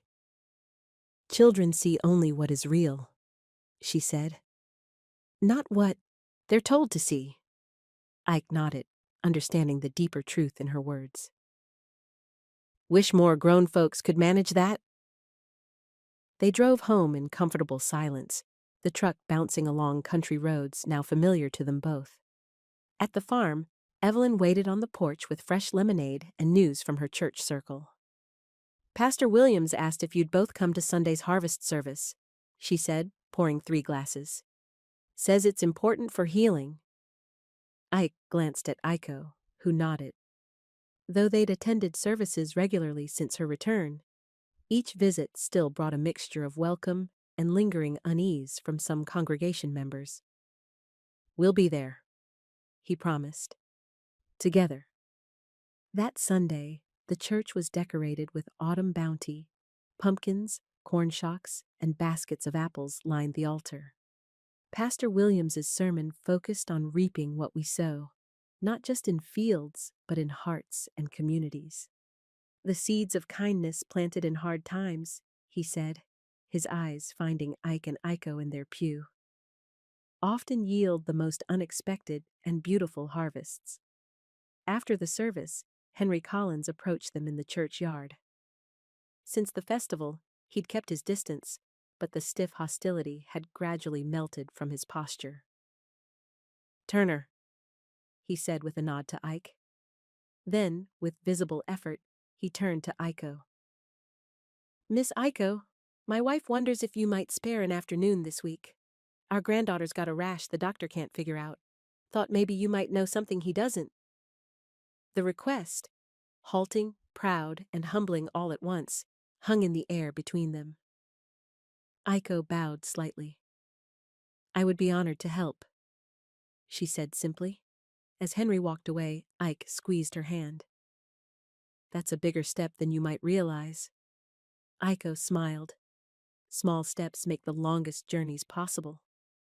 The following week brought the first frost, painting the farm in silver. The chrysanthemums, their season finally ending, bowed their heads under the weight of ice crystals. It was time to clear the field for winter. Ike and Iko worked side by side, cutting the stems and saving seeds for next year's planting.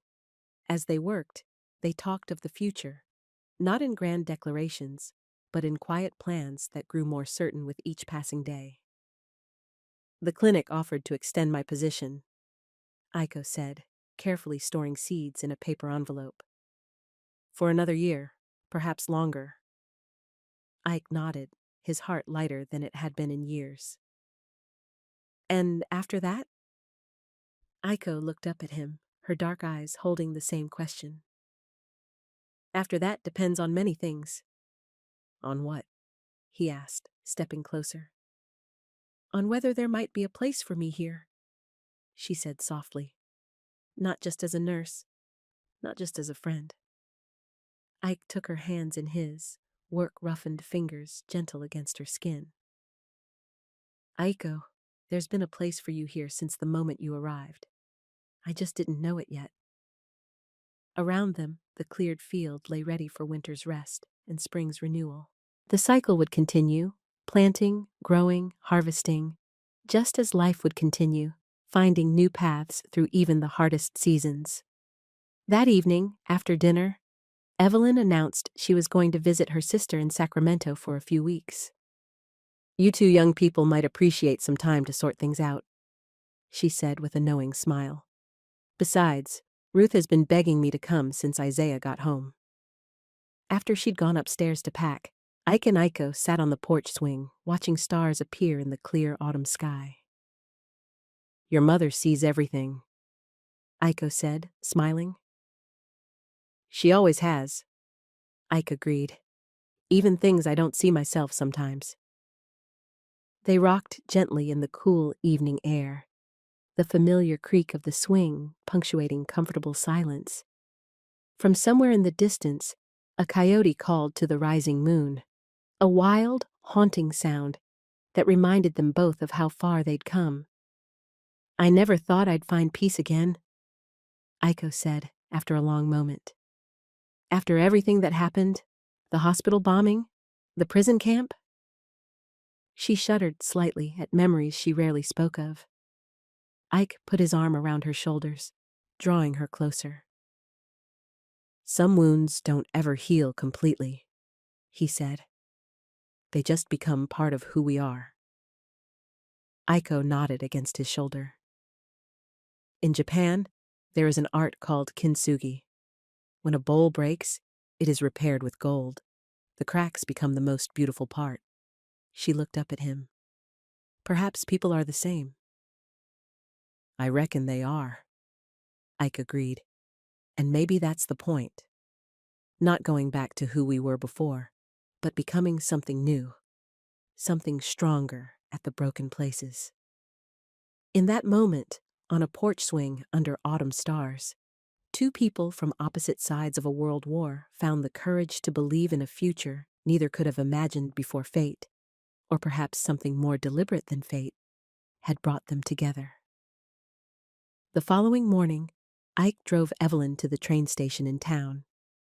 As they waited for the Sacramento train, she took his hands in hers, her eyes serious. Isaiah, she said quietly, what you and Aiko are considering, it won't be easy.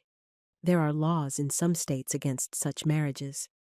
There will be people who never accept it. Ike nodded, unsurprised that his mother had seen the direction of his heart before he'd spoken it aloud. I know, Mama. We've talked about it. And still, you're sure? She pressed. More sure than I've ever been about anything, he replied. After what we've both been through, the war, losing Jonah, finding each other, the rest seems small in comparison. Evelyn's eyes filled with tears, but she smiled through them. Your father would be proud of the man you've become. And Jonah, her voice caught. Jonah would be so happy. He always could see further than most. The train whistle sounded, and Evelyn squeezed his hands once more before gathering her things. Just promise me one thing, she said as she stepped toward the train. Anything, Mama? Plant those chrysanthemums again next spring, and the spring after that. Some traditions are worth keeping. Ike returned to the farm to find Aiko in Jonah's room, now her room, carefully placing freshly cut autumn flowers in a vase by the window. She turned at his approach, her face questioning. "She got off all right?" she asked. "Right on time," he confirmed. Then, gathering his courage, he added, "Mama and I talked about us." Aiko's eyes widened slightly. "And?" "She wants us to keep planting chrysanthemums," Ike said, a slow smile spreading across his face. "Every spring. For years to come." Understanding dawned in Aiko's eyes, followed by a joy so pure it caught the sunlight streaming through the window. Without words, she crossed to him, her arms encircling his waist, her head resting against his chest, where she could surely feel the rapid beating of his heart. "Every spring," she whispered, "for as many springs as we're given." Outside, the farm lay ready for winter's coming. Fields cleared, barn repaired, provisions stored. But within the walls of the Turner home, spring had already arrived in the form of two hearts finding their way from the darkest winter of war into an unexpected season of renewal. As the days grew shorter and the nights colder, Ike and Aiko settled into a rhythm of shared work and quiet evenings. They spoke of practical matters: how to expand the vegetable garden next year, whether to add chickens or rabbits to the farm, which room might someday make a good nursery, weaving their individual dreams into a shared vision. They also spoke of harder things: the legal challenges they would face, the communities that might reject them, the children who might someday bear the burden of their parents' unusual union. These conversations happened mostly at night, when darkness made it easier to voice fears without being overwhelmed by them. "There's a minister in San Francisco," Ike said one such evening as they sat by the fireplace. "Pastor Williams knows him. Says he performs marriages for couples like us." Aiko nodded, her fingers working steadily at the sweater she was knitting for winter. "And after? Where would we live?"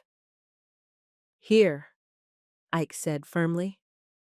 "This is Turner land. Has been for generations. Will be for generations more." She looked up from her knitting, eyes serious. "Some neighbors will never accept me as Mrs. Turner." "Some won't," he agreed, "but the ones who matter already do." He took her hand, stilling the clicking needles. "Aiko, I'm not promising an easy life, but I am promising we'd face whatever comes together." She studied his face in the firelight, the strong jaw, the kind eyes that had seen war's horrors, but hadn't let them harden his heart. "In Japan," she said softly, "there is a saying, 'The nail that stands up gets hammered down.'" "Well, in America," Ike countered with a gentle smile, "we say, 'The squeaky wheel gets the grease.'" Aiko laughed, the sound warming the room more than any fire could. "Perhaps," she suggested, "we should make our own sayings." Later that week, a letter arrived from Evelyn, full of news about her sister's family and the changing leaves in Sacramento. At the bottom, she'd written, "The Lord rarely calls us to easy paths, but always to necessary ones. Your father and I faced similar challenges when we married. A poor white farmer and a woman with education wasn't considered suitable then. Love perseveres. It always does." Ike showed the letter to Aiko, who read it carefully, then folded it with reverence. "Your mother is very wise," she said. "Gets it from the good book," Ike replied, "and from living through hard times with her faith intact." November brought early snow, unusual for the coast, covering the farm in a blanket of white that reminded them both of the chrysanthemum field in bloom. They marked Thanksgiving quietly, with a small turkey and prayers of genuine gratitude for journeys that had led them, against all odds, to each other. As Christmas approached, Evelyn returned home, bringing gifts and stories and a renewed energy to the farmhouse. She took one look at Ike and Iko, at the way they moved in harmony around the kitchen, at the private language of glances they'd developed, and knew. "When?" she asked simply over dinner their first night together. "Spring," Ike answered, "when the chrysanthemums bloom." Evelyn nodded, satisfied. "That gives us time to prepare. There will be paperwork, questions from officials. We should contact that lawyer your father used to know in San Francisco." Aiko's eyes widened at Evelyn's matter-of-fact planning. "You are not concerned about what people will say?" Evelyn reached across the table to pat her hand. "Child, I stopped worrying about what people say when I buried my first husband and had to raise 2 boys alone. Talk fades, love remains." Christmas Eve brought a surprise visitor, Pastor Williams, bundled against the cold, a package tucked under his arm. "Couldn't let the holiday pass without bringing this by," he explained as Evelyn welcomed him in. "It's for all of you, but especially for Miss Iko." Inside the carefully wrapped package was a family Bible, newer and larger than the worn one that had served the Turners for generations. The pastor opened it to the front pages, where families traditionally recorded births, marriages, and deaths. "I took the liberty," he said, pointing to an entry, "of adding this." There, written in the pastor's careful hand under marriages, was a blank line with the date already filled in, May 15th, 1946. Below that, he'd written a verse from the Book of Ruth. "Where you go, I will go. Where you stay, I will stay. Your people shall be my people, and your God, my God." "That's chrysanthemum season," Iko whispered, recognizing the date. Pastor Williams nodded. "Seemed fitting." He turned to Ike. "I've spoken with my colleague in San Francisco. He'll perform the ceremony. I'll witness it." Ike looked at the pastor, this man who'd preached about forgiveness even when his congregation wasn't ready to hear it, and felt a surge of gratitude. "Thank you," he said simply. "Don't thank me," Pastor Williams replied, his eyes kind beneath bushy brows. "This is what the good book calls us to do, to love one another as he loved us. The rest is just details." After he'd gone, the 3 of them sat around the Christmas tree Ike had cut from the woods behind the farm. Colored paper chains made by Iko and Evelyn draped its branches, and a star fashioned from an old tin can topped it. It wasn't fancy, but it glowed with a warmth that came from within the home itself. "Our first Christmas together?" Evelyn observed, watching the light play across their faces. "The first of many, God willing." Iko, raised in a different tradition but respectful of this one, nodded. "In Japan, Christmas is not so important, but new beginnings, those we celebrate with great joy." "This is both," Ike said, looking at the 2 women who now formed his family. One who had given him life and one who had given him reason to truly live it. An old tradition and a new beginning. Outside, snow began to fall again, adding fresh white to the fields that would, come spring, burst into bloom with chrysanthemums, symbols of truth, of grief purified, of rebirth after the longest winter.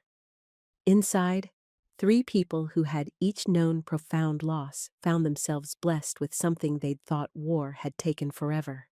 The promise of a family, of a future, of clean hearts made new by forgiveness and love. And somewhere, perhaps, Jonah Turner smiled down on them all, knowing that the final words he'd written, "If by some miracle she ever crosses your path, treat her like family," had been honored in ways even he couldn't have imagined when he entrusted his tag to a kind Japanese nurse on a distant battlefield. The nail that stands up, the squeaky wheel, the broken bowl repaired with gold, all different ways of seeing the same truth. That sometimes it is our very uniqueness, our willingness to stand apart, that creates the most beautiful patterns in the fabric of a world, too often divided by differences that matter far less than our common humanity. As the clock struck midnight, marking the arrival of Christmas Day, Ike, Iko, and Evelyn joined hands in a circle of faith and family. A circle that had room to grow, to welcome new lives, to expand beyond the boundaries of what anyone might have thought possible in the aftermath of the war that had both separated and ultimately brought them together. "Merry Christmas," Evelyn said softly. "Merry Kurisumasu," Iko echoed, the English holiday in her native tongue, a perfect symbol of their blended lives. "And peace on earth," Ike added. "Goodwill toward all." Outside, the snow continued to fall, covering the waiting fields in promise, clean, white, and ready for spring's inevitable return. Winter settled over the Turner farm like a heavy blanket, bringing quiet days of indoor work and long evenings of planning for the future. Ike repaired farm equipment in the barn, while Iko helped Evelyn with quilting, cooking, and the 100 small tasks that kept a household running through the cold months. January brought news from the Red Cross that Iko's position at the rural clinic would indeed be extended indefinitely. "They say my work with children has made a difference," she told Ike and Evelyn over dinner, her eyes bright with pride. "The director mentioned that many families now ask for me specifically. Because you see them as people first, patients second," Evelyn observed. "That's a gift not everyone has." February brought letters from San Francisco, paperwork for their marriage application, forms that needed signing, questions that needed answering.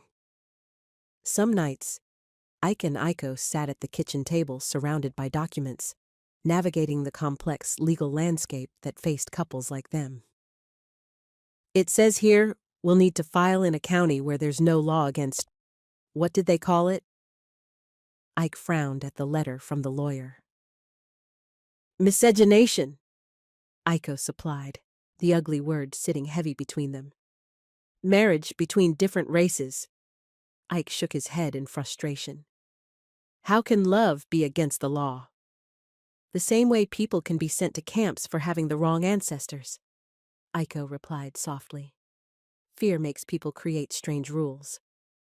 Despite the challenges, they pressed forward, their determination growing with each obstacle.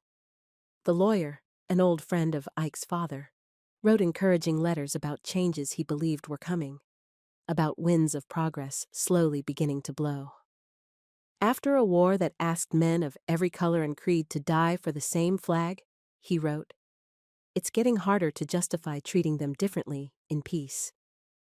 March brought the first signs of spring, crocuses pushing through melting snow, birdsong returning to the eaves, and with it, renewed energy to the farm. Ike and Iko began preparing the chrysanthemum field, turning the soil that would soon receive the seeds they'd saved. One bright afternoon, as they worked side by side in the warming sun, Iko paused, leaning on her hoe. "I've been thinking," she said, watching a pair of sparrows building a nest in the nearby oak. "About names." Ike straightened, wiping his brow. "What about them?" "When we marry," she said carefully, "I will become Iko Turner, a new name for a new life." Ike nodded, waiting for her to continue. "But I don't want to forget who I was before. My family, my heritage." She looked out across the field they were preparing. "Just as these flowers carry memories of Japan, even as they grow in American soil." Ike understood immediately. "We could give the children Japanese middle names," he suggested, "to honor both sides of their family tree." Iko's eyes widened slightly at his easy acceptance, then softened with love. "You would do that?" "Seems only right," Ike said simply. "Our children will have two worlds in their blood. They should have names that tell that story." Iko stepped closer, touching his cheek with earth-stained fingers. You are a good man, Isaiah Turner, she said softly. Jonah would be proud of the brother you've become. Ike covered her hand with his own, holding it against his face. And your family would be proud of the strength you've shown, the courage to begin again in a strange land. Around them, the farm hummed with spring's awakening, the distant lowing of cows ready for pasture, chickens scratching in fresh dirt, new leaves unfurling on the old oak tree that had stood watch over generations of Turners. This land will be good to our children, Iko said, gazing around at what would someday be their legacy. They will know both plow and pen, earth and learning, just like their mama. Ike smiled. April showers brought the first green shoots in the chrysanthemum field, tiny promises pushing up through dark soil. Ike checked them each morning, watching their progress with the careful eye of a farmer and the hopeful heart of a man with much to look forward to. The town, too, was changing with the season. The bitterness of war gradually gave way to the practical concerns of peace, rebuilding businesses, welcoming home the last of the soldiers, learning to move forward rather than look back. Iko still faced stares when she went into town, but increasingly they were stares of curiosity rather than hostility. Her work at the clinic had earned her respect, especially among mothers whose children she had treated with gentle skill. Mrs. Wilson stopped me after church, Evelyn reported one Sunday. Said her Tommy hasn't had an asthma attack since Iko showed him those breathing exercises from Japan. Wanted to know if you'd teach her too. Small victories, Ike thought. Small bridges being built, one person at a time. Not everyone was ready to cross those bridges, of course. Henry Collins still kept his distance, though his wife continued to bring baked goods and neighborly greetings. Some farmers turned away when Ike and Iko drove past together. A few families changed pews in church when they sat down. Give them time, Pastor Williams advised after one particularly uncomfortable service. Hearts don't heal overnight. Some never will, Ike replied, watching an old veteran who'd pointedly turned his back during the greeting time. No, the pastor agreed. Some won't, but enough will. That's how change always happens. Not all at once, but person by person until suddenly, what seemed impossible becomes simply the way things are. As May approached, bringing with it their wedding date, preparations intensified. Evelyn sewed a simple white dress for Iko, adapting an American pattern to include subtle elements of Japanese style. Ike had his army uniform cleaned and pressed, not for the memories of war it carried, but because it was the finest thing he owned. Pastor Williams arranged for the San Francisco minister to arrive the day before the ceremony, and for a justice of the peace from a neighboring county to be present to make everything legal. The small guest list included only those they were certain would attend with open hearts: Evelyn's sister Ruth and her family, a few church members who had shown consistent kindness, and the Red Cross nurse who had first delivered Iko's letter months before. It won't be a big wedding, Ike apologized one evening as they reviewed the plans. Iko smiled, taking his hand. In Japan, traditional weddings are very small. Only family and closest friends. It is the meaning that matters, not the number of guests. 2 weeks before the wedding, an unexpected letter arrived, postmarked from a military hospital in Hawaii. The return address showed only a series of numbers, but when Iko opened it, her hand flew to her mouth in surprise. "What is it?" Ike asked, concerned. "It's from Kenji," she whispered. "My cousin. I thought he was dead." The letter, written in Japanese with an enclosed English translation, told an extraordinary story. Kenji had been drafted into the Japanese army, captured in the final months of the war, and was now working as a translator at a military hospital, helping communication between Japanese and American medical personnel. "He heard about me through the Red Cross network," Iko explained as she read. "He's been searching for any family who survived, Ike felt her joy as if it were his own. After so much loss, to discover that one branch of her family tree still lived was nothing short of miraculous. "We should invite him," Ike said immediately. "For the wedding." Iko looked up, eyes wide. "But the travel permits, the paperwork? We'll figure it out," Ike promised. "If your cousin can come, he should be here. Family matters, especially when you've lost so much." Evelyn, overhearing, nodded firmly.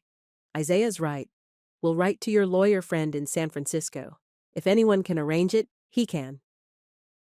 The days leading up to the wedding passed in a blur of activity. The chrysanthemums grew strong, their stems reaching knee-high, buds forming but not yet open. "Perfect timing," Evelyn declared. "They'll bloom for your day." 3 days before the wedding, another surprise arrived. Henry Collins, standing awkwardly on their porch, hat in hand. "Turner," he said with a nod to Ike. Then, turning to Iko, "Miss Iko, heard you're getting married." "Yes," Ike replied cautiously. "This Saturday." Henry shifted his weight, clearly uncomfortable but determined.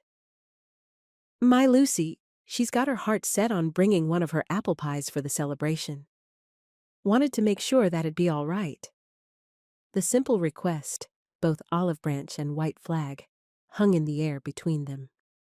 Aiko stepped forward, bowing slightly in the Japanese way that had become as much a part of farm life as Evelyn's prayers before meals. "We would be honored, Mr. Collins," she said, softly. "Your wife's pies are the best in the county." A ghost of a smile touched Henry's weathered face. "That they are." He settled his hat back on his head, nodding once more. "Saturday, then." As he turned to go, Ike called after him, "Mr. Collins?" The older man paused.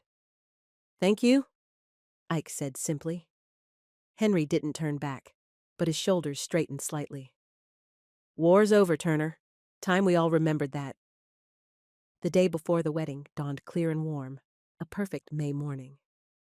Ike woke early and went straight to the chrysanthemum field, checking the progress of the buds. To his delight, the first flowers had begun to open overnight. Perfect white blooms with golden centers, catching the morning light like stars fallen to earth. As he stood admiring them, a car drove up the lane, unfamiliar, its California plates suggesting the arrival of their San Francisco guests. But when the door opened, it wasn't the minister or the lawyer who emerged. It was a young Japanese man in an American military translator's uniform, his face so like Aiko's that there could be no mistaking the family connection. "Kenji," Ike breathed, hardly believing the lawyer had managed it. The young man looked around uncertainly until he spotted Ike standing in the field of flowers. He approached slowly, his posture military straight, but his eyes anxious. "Mr. Turner?" he asked in careful English. "I am Kenji Tanaka, Aiko's cousin." Ike extended his hand, smiling broadly. "Welcome to Turner Farm, Kenji. We didn't think you'd make it." Kenji shook the offered hand, relief washing over his features. "Your government lawyer, very persistent man. Many papers, many officers to convince." He glanced at the chrysanthemums surrounding them. "But worth it to see this. To see her." Before Ike could respond, a cry from the house drew their attention. Aiko stood on the porch, frozen in disbelief. Then she was running, her feet barely touching the ground as she flew toward her cousin. "Kenji! Kenji!" she called, half laughing, half crying. The cousins met in a flood of rapid Japanese, embracing as tears streamed down both their faces. Ike stepped back, giving them space for this reunion that crossed oceans and armies and years of separation. Evelyn joined him, wiping her own eyes as she watched. "The Lord works in mysterious ways," she said softly. "That he does, Mama," Ike agreed. That he does. Later, as they all sat around the kitchen table, Kenji shared news of Japan, the difficult rebuilding, the changes under occupation, the few fragments of family news he had gathered. Some of it was hard to hear, especially the confirmation that Aiko's parents had indeed perished in the firebombing of their city. But there was hope, too, in his stories. A sister who might have survived and moved to the countryside. Cousins who were starting small businesses amid the ruins. A homeland slowly finding its way forward, just as they were here on this small American farm. Tomorrow, Kenji said, raising his coffee cup in a toast. New family begins. New story starts. To new beginnings, Ike agreed, raising his own cup. And old traditions honored, Aiko added, completing the circle. The wedding day arrived with a soft dawn haze that burned away to reveal a sky of perfect blue. By mid-morning, the chrysanthemums had opened fully, transforming the field into a sea of white and gold that rippled in the gentle breeze. In the farmhouse, Evelyn helped Aiko dress in the simple white gown they had created together. Ruth arranged white chrysanthemums in Aiko's dark hair, weaving them into a crown that needed no veil. "You look beautiful," Evelyn said softly, blinking back tears as she stepped back to admire her soon-to-be daughter-in-law. "Like you were always meant to be a Turner bride."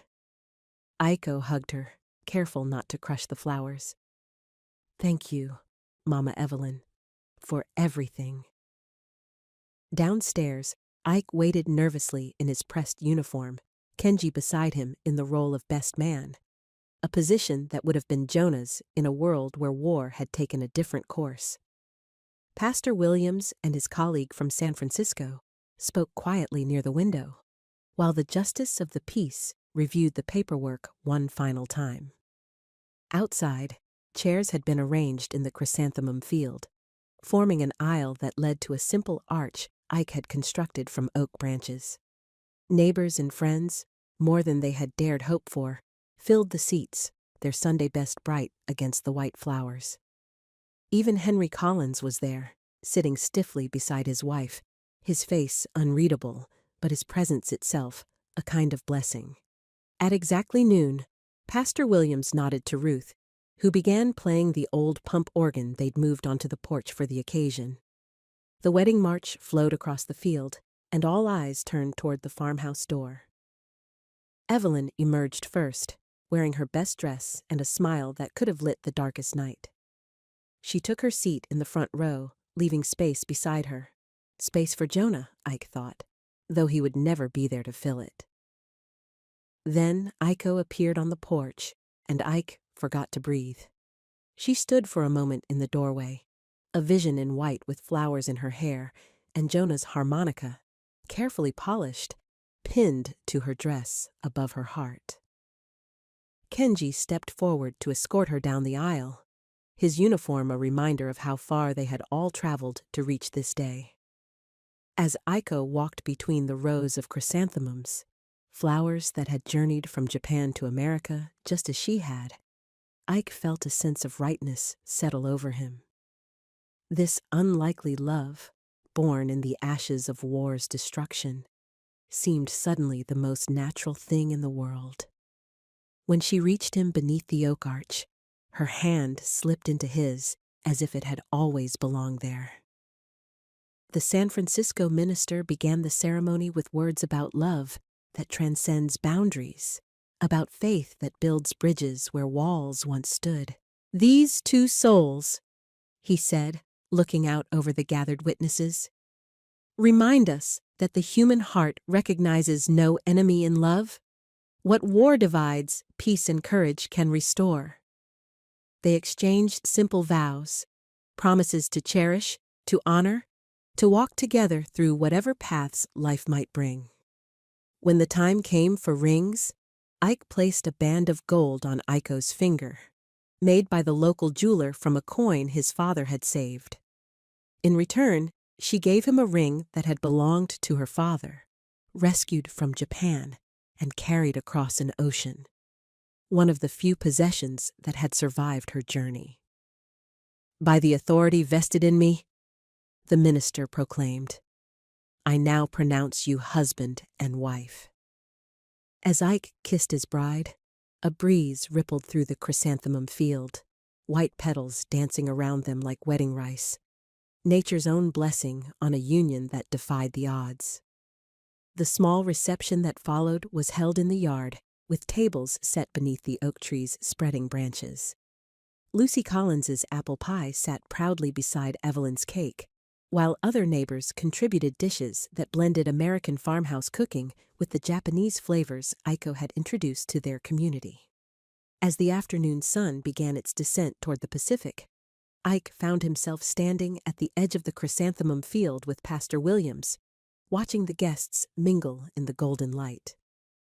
"Quite a miracle," the pastor observed, nodding toward Aiko, who was teaching Evelyn's nieces how to fold paper cranes.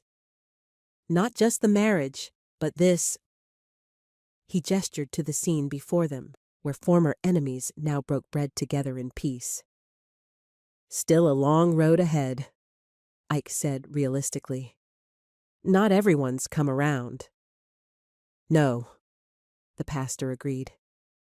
"But look how far you've already come, from finding a frightened woman hiding in your barn to building a future together. If that's possible, what isn't?" Later, as dusk painted the sky in shades of pink and gold, Ike and Aiko walked hand in hand through the chrysanthemum field, taking a moment of quiet amid the celebration. "I wish Jonah could have been here," Ike said softly, the bittersweet ache of his brother's absence never far from his heart on this day of all days. "He is here," Aiko replied, touching the harmonica pinned to her dress. "In every kind word spoken today, in every chrysanthemum that blooms, in the family we will build together." Ike nodded, understanding the truth in her words. Some presences transcended physical form, remaining in the values passed down, the love left behind, the bridges built between worlds that once seemed impossibly far apart. As darkness fell and lanterns were lit around the yard, Henry Collins approached them, his manner still stiff but his eyes softer than Ike had seen them since before the war. "Mrs. Turner," he said, addressing Aiko by her new name for the first time. "My Lucy and I are heading home. Wanted to offer our congratulations before we left." Aiko bowed slightly, respect in every line of her body. "Thank you for coming, Mr. Collins. It meant a great deal to us both." Henry cleared his throat, clearly struggling with something more he wanted to say. "My Bobby," he began, then stopped, emotion threatening to overwhelm him. After a moment, he continued. "My boy wouldn't have wanted us to keep hating. Not after all this time." He gestured vaguely toward the flowers surrounding them. "This is better. Moving forward, like you folks have done." It wasn't forgiveness, exactly, but it was acknowledgement of a shared journey through grief toward something that might, someday, resemble healing. For now, that was enough.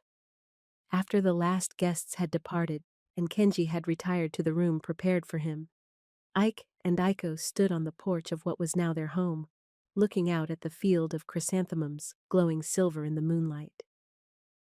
"What are you thinking?" Aiko asked, her head resting against his shoulder. "I'm thinking about that first night," Ike replied. "When I found you in the barn, and you said, 'I'm not clean anymore.' Remember?" Aiko nodded, the memory of her fear and desperation still sharp despite the joy of this day. "I didn't understand then what you meant," Ike continued. "But I think I do now. War leaves no one clean. Not the victors, not the defeated. It marks us all." "Yes," Aiko agreed softly. "But maybe that's not the end of the story," Ike said, turning to face her. "Maybe being clean isn't what war leaves us. Like you wrote in your letter, it's what forgiveness makes of us. Aiko smiled, her eyes reflecting the starlight. And love, she added, what love makes of us.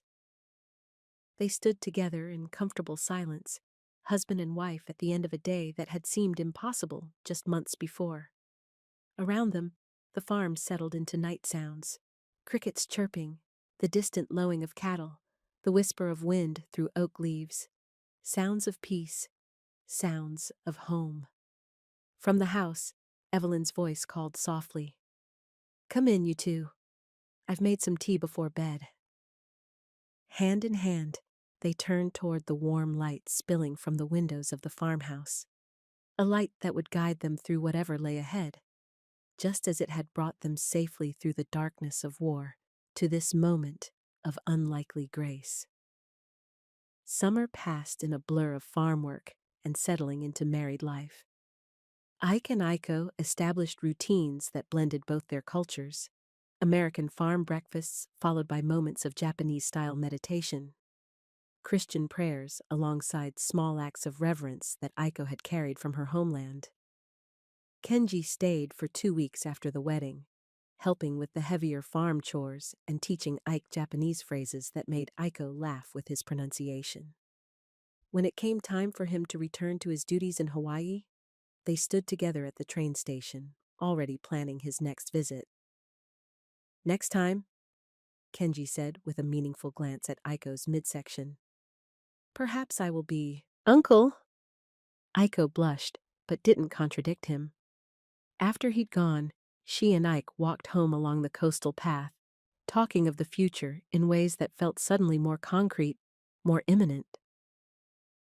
"Children would have a good life here," Ike observed, watching a hawk circle lazily over the fields. "Room to run, clean air to breathe. And 2 cultures to learn from," Aiko added. "American strength, Japanese patience." Ike smiled, squeezing her hand. "Turner stubbornness, Tanaka wisdom." By late July, Aiko's gentle hint became a certainty. The doctor at the clinic where she worked confirmed what she had begun to suspect.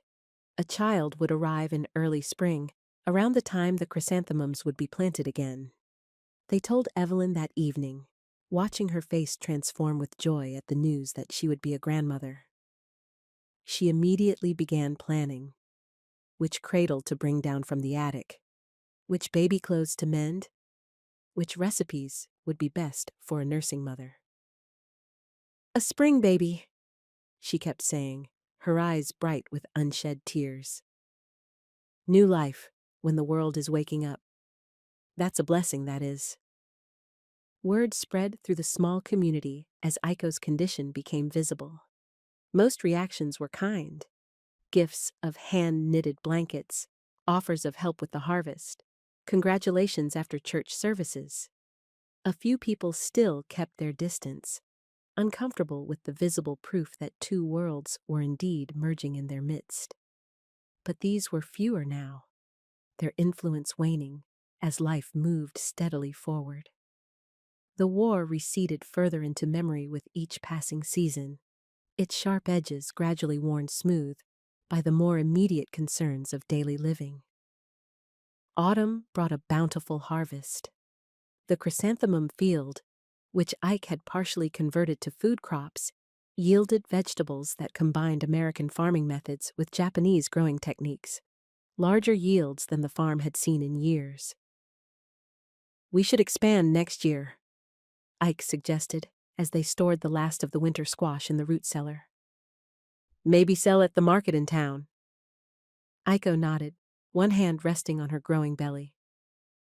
"Turner and Tanaka Farm," she suggested with a smile. "The best of both worlds."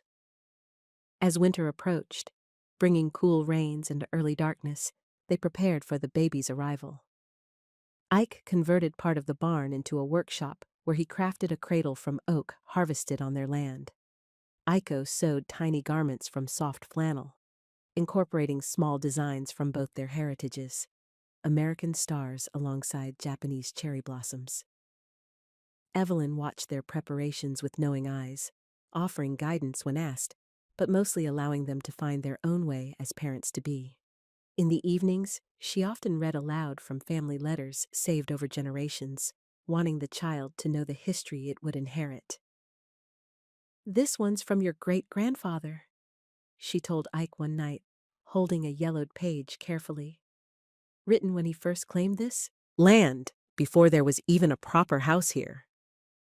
As she read the pioneer's words, full of hope and determination despite the challenges he faced, Ike felt the circle of family expanding to include both the past and the future. His great-grandfather could never have imagined a Japanese daughter-in-law, a grandchild of mixed heritage. Yet the values he wrote about, courage, faith, perseverance, were the same ones that had guided Ike and Aiko on their unlikely journey together. Christmas came, their first as a married couple, with Kenji visiting again from Hawaii and bringing news that he had applied for permanent residency in the United States. "After war, Japan is changed," he explained as they sat around the fire on Christmas Eve. "Here, with you, I see possibility for new life, like baby coming," he added with a smile toward Aiko. New Year's Eve found them standing on the porch at midnight, watching stars wheel overhead in the clear winter sky. As church bells rang in the distance, marking the arrival of 1947, Ike placed his hand over Aiko's where it rested on her rounded belly. "This year," he said softly, "our family grows."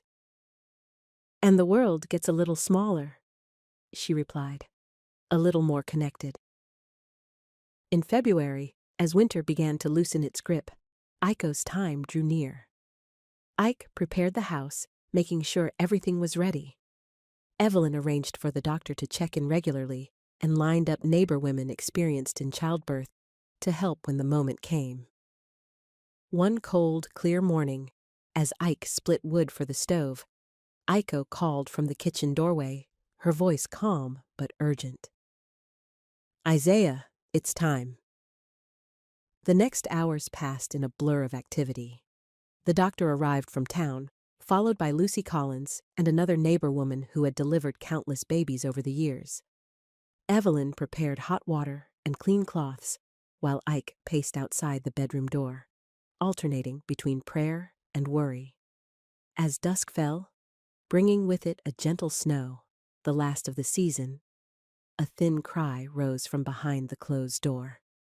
Moments later, Evelyn emerged, her face radiant with joy. "A boy," she announced, "healthy and strong. Come meet your son." Ike entered the bedroom on unsteady legs to find Aiko propped against pillows, her face tired but glowing as she cradled a small bundle wrapped in one of Evelyn's quilts. She looked up as he approached, her eyes filled with a love that took his breath away.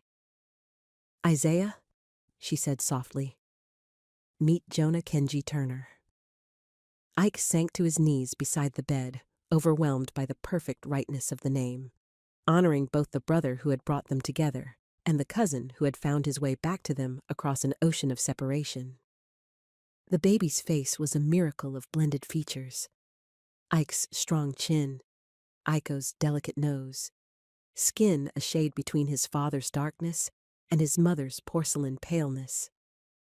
His eyes, when they blinked open briefly, were deep and unfocused, taking in a world he would help to reshape simply by existing in it. "He's perfect," Ike whispered, touching the tiny hand that curled reflexively around his finger. Just perfect. In that moment, looking at his wife and son, Ike felt the final pieces of a long journey falling into place. The war that had taken so much, his brother, Aiko's family, years that could never be reclaimed, had also, against all odds, given them each other, had given them this child who would carry forward the best of both worlds. Spring arrived early that year, as if nature itself were celebrating new life. By April, tiny green shoots were already pushing up in the chrysanthemum field. Ike worked the land with renewed purpose, aware that he was now farming not just for the present, but for a future that extended beyond his own horizon.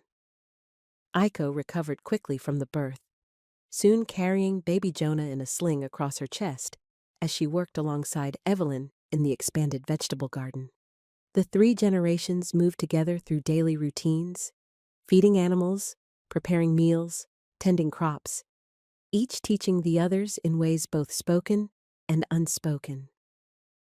One warm evening in May, as sunset painted the western sky in shades of gold and crimson, Ike carried his son to the edge of the chrysanthemum field. Though the plants were still small, their promise was visible in every strong stem reaching toward the light. "See there, Jonah?" he said softly, knowing the baby couldn't understand the words, but feeling the need to speak them anyway. "Those flowers come from Japan, like your mama, but they grow here in American soil, like your daddy, just like you have both inside you."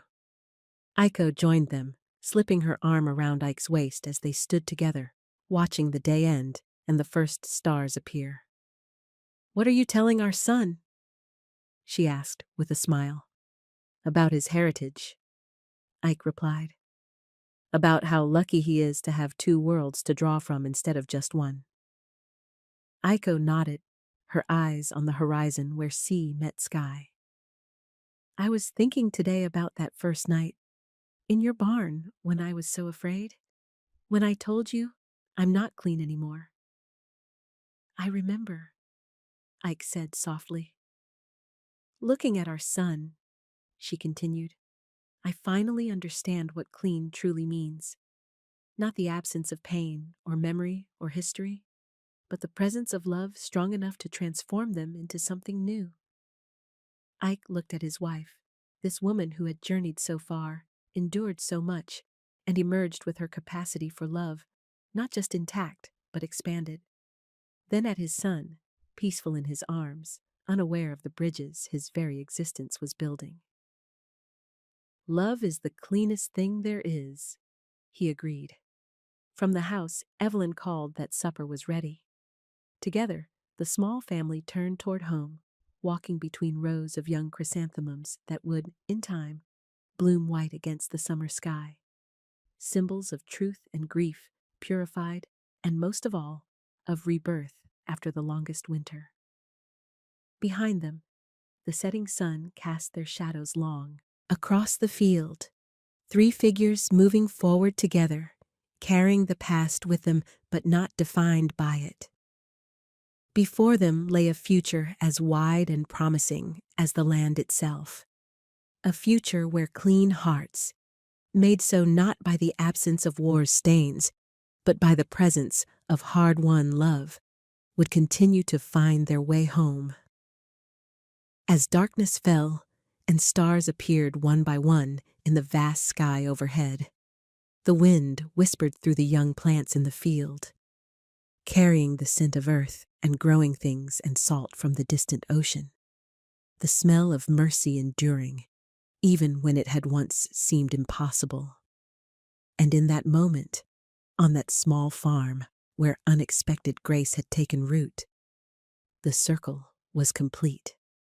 What had begun with a frightened woman hiding in a barn, clutching a dead soldier's tag, had blossomed into something neither could have imagined in their darkest hours. A family, a future, the promise that even from war's deepest wounds could grow healing, connection, and, ultimately, hope. The end